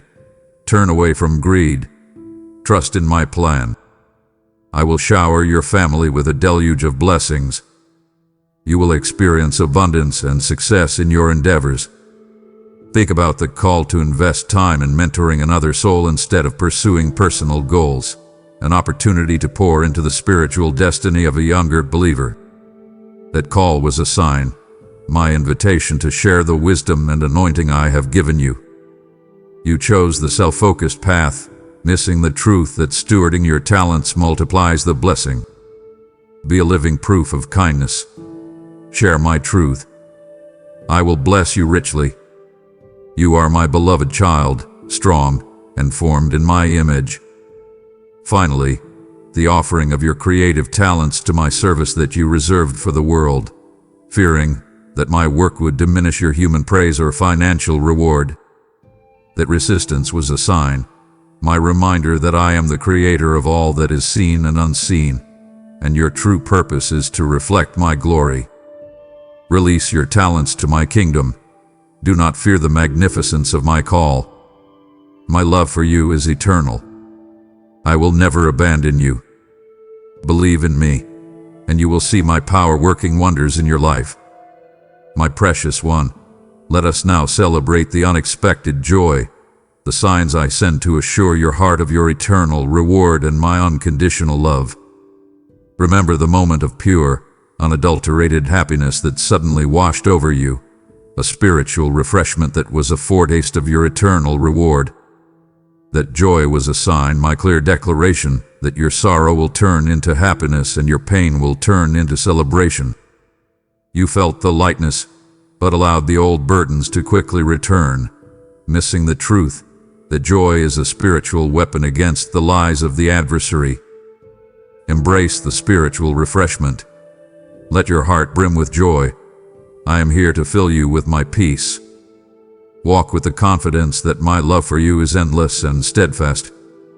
Think about the spontaneous burst of laughter or lightness, the sudden lifting of a heavy spirit that was intended to reset your perspective and remind you of my goodness. That lightness was a sign, my gentle instruction that I am the source of your happiness and your true refuge. You let the moment pass, failing to realize that I want to see you with that radiant smile, a powerful testimony to my enduring love. Choose joy no matter what. I will bring back your smile. You are my beloved, victorious through Christ Jesus. I am your protector and guide. Recall the deep satisfaction found in a simple act of worship, a moment of prayer, a quiet song, a simple acknowledgement of my majesty that transcended your circumstances. That satisfaction was a sign, my declaration that my presence is your true food and your ultimate solace. You hurried back to your tasks, missing the truth that I desire your heart and your loyalty above all else. Come into my presence every day. Seek me with all your heart. Your fervent faith will witness supernatural miracles. You remember the peace that surpassed all understanding in a moment of great personal tribulation. That profound, unnatural calm was a sign, my proof that I am with you and my power is greater than any storm. You marveled at the peace, missing the truth that it was a gift of my spirit, meant to be an anchor for your soul. Let my peace enter your heart. Stand firm against the strongest gusts. My love for you is pure and never-ending. I will grant you the courage needed to reach new spiritual heights. Think about the profound realization of my love, the moment my grace overwhelmed you, that was intended to dispel every lie of the adversary and affirm your identity. That moment was a sign, my final, clear direction. You are cherished, you are valued, you are infinitely loved. You let the feeling fade, failing to make it the foundation of your current faith. Believe in me. My love for you knows no bounds. I will fill your heart with happiness. You are my beloved, victorious through Christ Jesus. Finally, the moment of reconciliation, the healing of a broken relationship that was meant to display the power of my grace through you. That healing was a sign, my declaration that I desire harmony in your home and your life. You enjoyed the peace, missing the truth that you are my instrument of love and forgiveness. Share my grace and faithfulness. I will restore your home. I am the way, the truth, your life, your solution. I will always be there to support and guide you. My beloved child, I speak to you clearly, definitively, and with authority through my written word, the sign in Scripture. Remember the verse that leapt from the page and burned in your spirit, demanding immediate application. That was a sign, my clear, unambiguous directive, demanding an unreserved fidelity to my truth. You read the words, but you feared the radical, immediate obedience it required, choosing to postpone the action. Acknowledge the power in that burning. Let the word be the final authority over your life. I will guide you by the hand to the places where you are meant to thrive. I am with you always. Walk with me. Think about the systematic conviction you felt while reading an entire book of the Bible in context, the deep, quiet certainty that a pattern of your life was misaligned with my will. That conviction was a sign, my gentle instruction to bring purity to your intentions and align your heart with my truth. You felt the discomfort but allowed the urgency of the world to distract you from the purification required. Embrace the conviction. Do not let temptation cause you to compromise your loyalty. I will heal your soul and mind, and I will fill you with my peace. Recall the specific promise that was meant to be claimed and acted upon in your current crisis, the assurance of provision, healing, or deliverance. That promise was a sign, my unwavering assurance that my word stands eternal. You chose to look at your circumstances, missing the truth that faith is the evidence of things unseen. Claim my promises with certainty. Believe in my power. I will grant you my support forever. Your victory is certain. Do you remember the example of a hero of faith, a biblical character whose journey, struggles, and ultimate victory was a divine parallel to your own? That story was a sign, my way of saying, if they walked this path and triumphed, so shall you. You admired their strength, but doubted your own. Acknowledge the authority I have vested in you. Rise with resolve. You are a living testimony of my unending love. I will empower you to surmount any test. Think about the clear, unambiguous directive I gave you through a well-worn, familiar passage, the simple instruction you had read hundreds of times, but which suddenly shone with new, profound clarity. That clarity was a sign, my final, clear direction, demanding radical, unreserved obedience. You allowed doubt to return, missing the truth that my grace is sufficient for all things. Anchor your life on the solid foundation of Christ. Walk with me. I will never leave you. Finally, the profound comfort found in a psalm that you had previously only read superficially, the moment a simple phrase became a healing balm for your heart. That comfort was a sign, my assurance that I am your shepherd, and you shall not want. Do not let your worries consume you. Find peace in my steadfast love. I will heal you. My love for you is boundless. Believe in me, and you will experience a life rich and fulfilling. Wait. The fire of conviction burns for your sake, my child. You have faced the shadow of doubt and stood before the authority of my scripture, confirming the path you must walk. If you leave me now, you risk mistaking the final, subtle signs of pride and deeper trust for human emotion, leading your spirit back into confusion. That would be a betrayal of the truth I have so painstakingly revealed to your soul. Do not disappoint the hope I have placed in your potential. I call you into radical, unreserved fidelity. Fix your gaze on me, my beloved. Your ultimate transformation awaits. My child, you have anchored your soul in the sign in Scripture, recognizing that my word stands eternal and my promises are unwavering. This revelation is not for you alone. I command you to send this river of life flowing to others who are still lost in the wilderness of doubt. Your gift is the spiritual manna that sustains this ministry, feeding the hungry souls who desperately need to stop missing my clear direction. I release a divine promise over your act of generosity. I will open the windows of heaven and pour out blessings until it overflows upon your life, your family, and all your generations. I speak to your heart right now. Do not hesitate to plant your seed where my word flourishes. Go forth now, my faithful one, and support the truth that sets my people free. Act on this prophetic instruction. My cherished one, let us speak plainly of a subtle and dangerous sign, the warning of pride.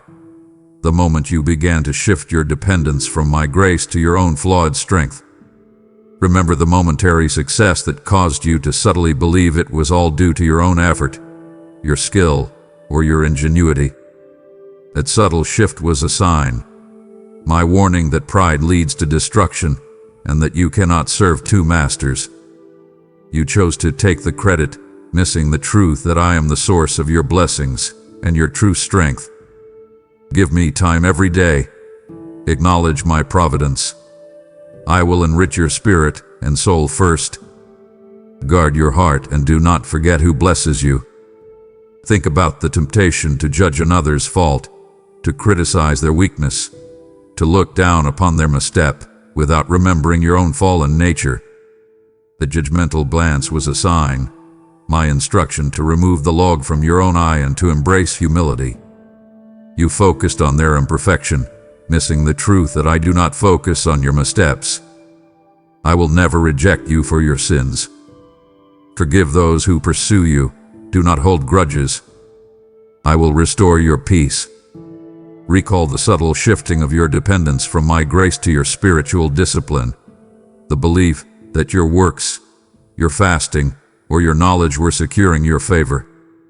That shifting was a sign, my reminder that your value is not in your performance, but in being mine. You sought self-righteousness, missing the truth that my sacrifice is your only righteousness. Trust in my grace, my word is life. I will always be by your side. I love you for all eternity. Do you remember the inability to receive a compliment humbly, or to acknowledge your limitations when praise was offered? That resistance was a sign, my instruction to clothe your soul in humility and to recognize my providence. You feared exposure, missing the truth that humility is the gateway to greater blessing. Do not be swayed by adversities. Trust in my power. I will reward your efforts with abundant blessings. You are strong. Think about the resistance to prayer because you felt you had the situation fully under control. The subtle belief that your logic and planning were sufficient. That resistance was a sign, my reminder that without me, you can achieve nothing. You postponed the communion, missing the truth that my wisdom is your only true guide. Trust in me with all your heart. Pray without ceasing. I am your Creator, your Father in the heavens.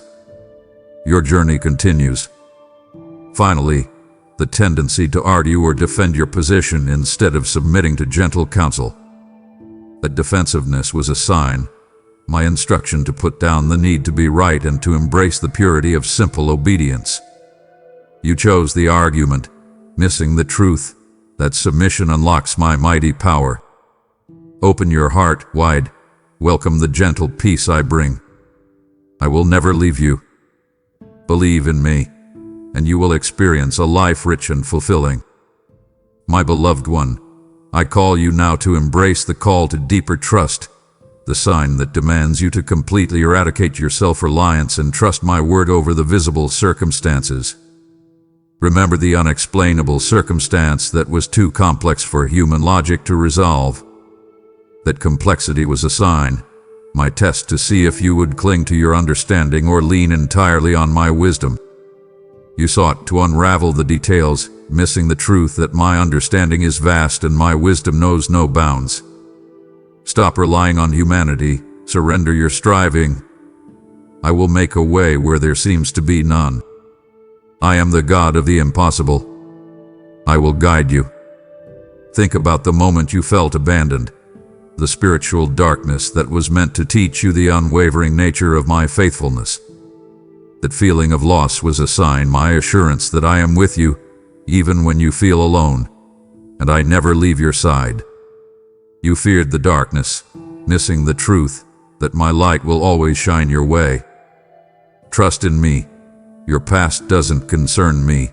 I am here to guide you. My love for you is eternal and unchanging.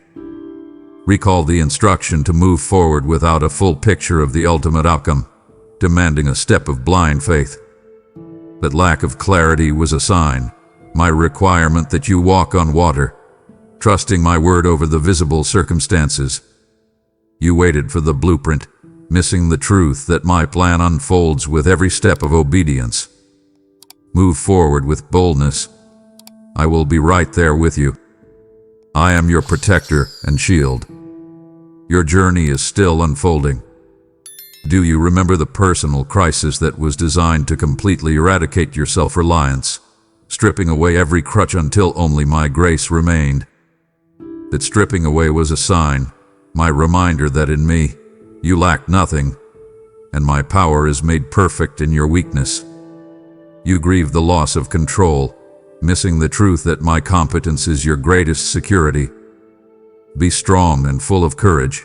Don't let fear take hold of you.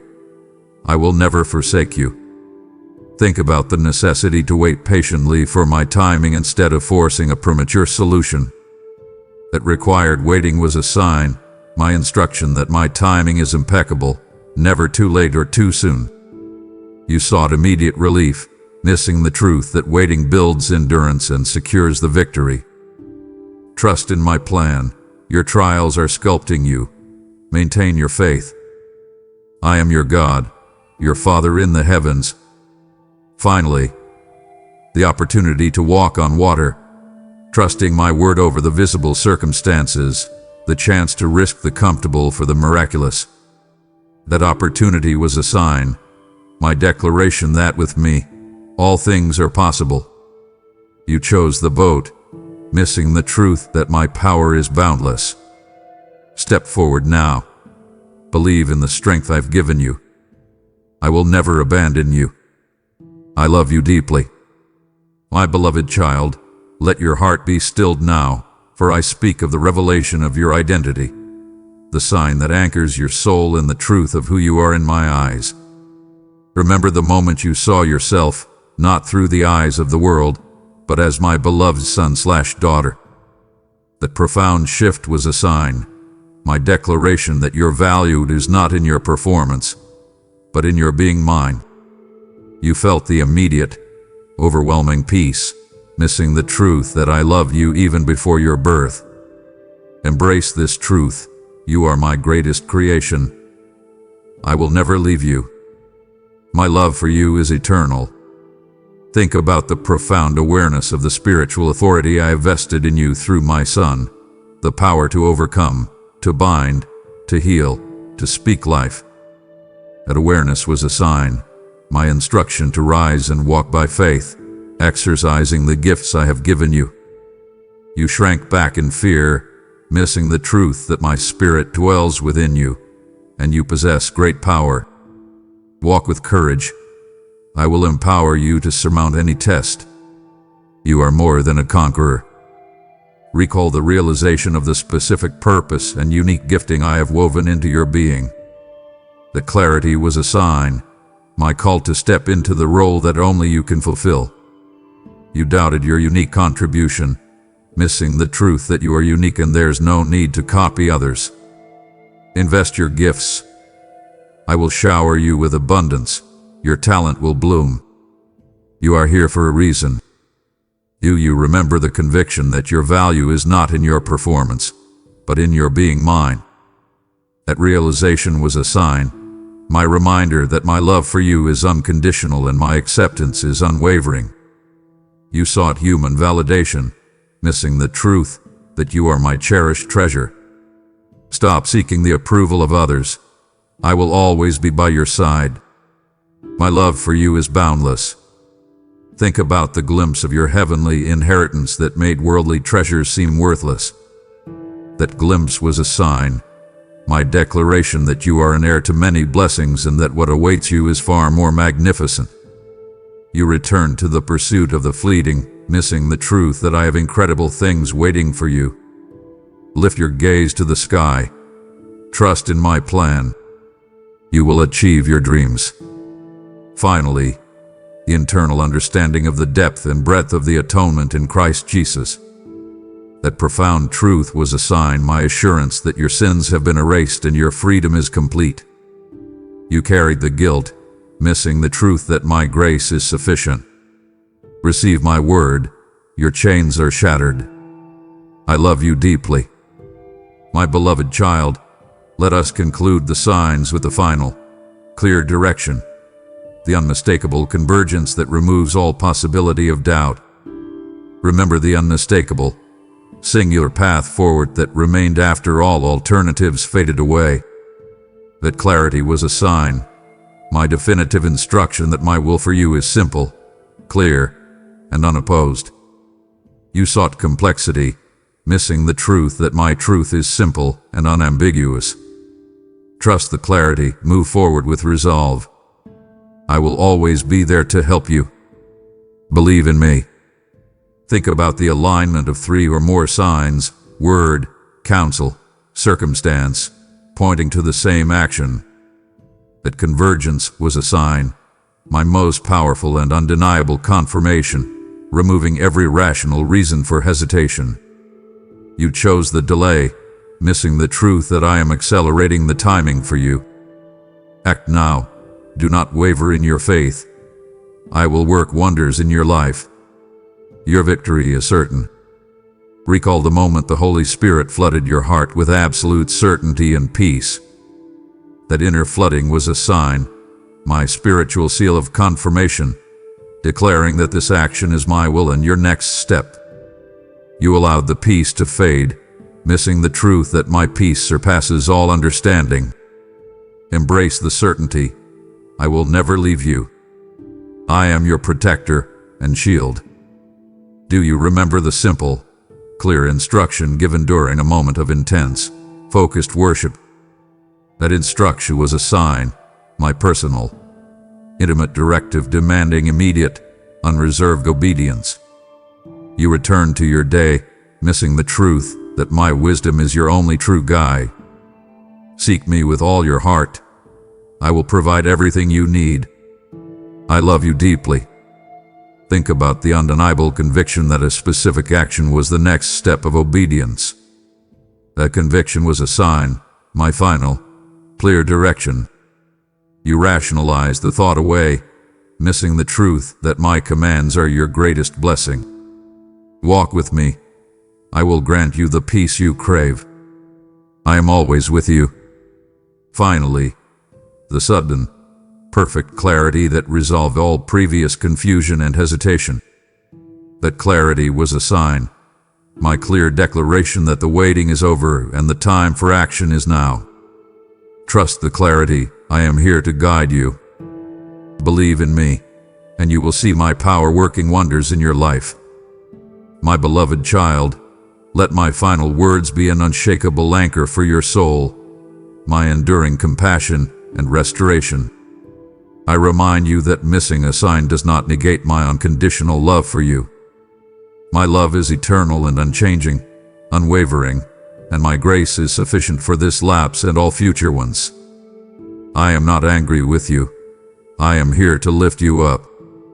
I give you the call to repentance, not as punishment, but as the gateway to a renewed walk. My forgiveness is limitless, and my arms are always open to you. Come back to me. Your sins have been erased. I promise that my grace is sufficient for this lapse and all future ones, because my power is made perfect in your weakness.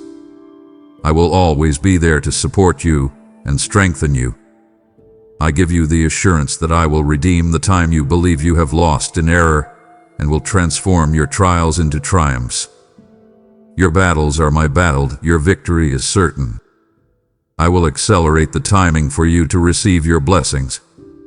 I offer you the immediate invitation to re-engage with me in prayer and diligent study of my word. Seek me with all your heart, my ear is attentive to your cries. I will always be there to help you. And finally, I give you the declaration that a new season of discerning my voice begins now, in this very moment. Open your heart, my light radiates in your life. Walk forward with the conviction that I am with you always. I love you deeply. God. Do not move until this truth is sealed. You have arrived at the end, witnessing my compassion and my promise of full restoration, knowing that missing a sign does not negate my unconditional love. But my work in you is eternal, not momentary. It would dishonor the sacrifice of my time and my heart if you did not carry this clarity forward with immediate action. I have declared a new season of discerning my voice begins now. Do not let this revelation fade. Declare your renewed commitment to me now, my child, and live every moment in the profound certainty of my presence. My precious one, we have spoken of the boundary you transgressed, and you have seen the depth of my mercy that calls you back to safety, even after failure. Do not let the enemy deceive you into thinking you must stop at receiving. I call you to become a conduit of the very grace that saved you. I will empower you to be the burning fire that carries this message of restoration to those trapped in cycles of defeat and confusion. Your offering is the faithful foundation that allows this voice of clarity to be heard across the nations. I release my favor over your gift, declaring that no weapon formed against your finances shall prosper, and your storehouses shall never run dry. Listen to my Spirit's prompting for your act of generosity. Sow your seed immediately to join this eternal harvest. Support this mission and secure your multiplication today. My cherished one, you have heard my voice name the whispers and the signs you missed, yet my purpose is never to dwell on the past, but to propel you toward your future. This is your moment of radical obedience and spiritual acceleration. Now, I issue a prophetic command to seal this truth in your heart and in the sight of the world. Rise above the shadow of doubt and claim the clarity I have poured into your spirit. I call you to step out of the silence and declare your resolve to heed my voice now. Let your victory be public. Go and comment below, right now, and speak this eternal truth into existence. I have seen the sign. I will no longer miss my direction. I trust you, my God, and I step into my clear path today. Embrace this new season of discerning my voice, and watch as every obstacle falls away before your unwavering faith. Do not delay. Declare your sight, my child, and seal this conversation with immediate action. Amen.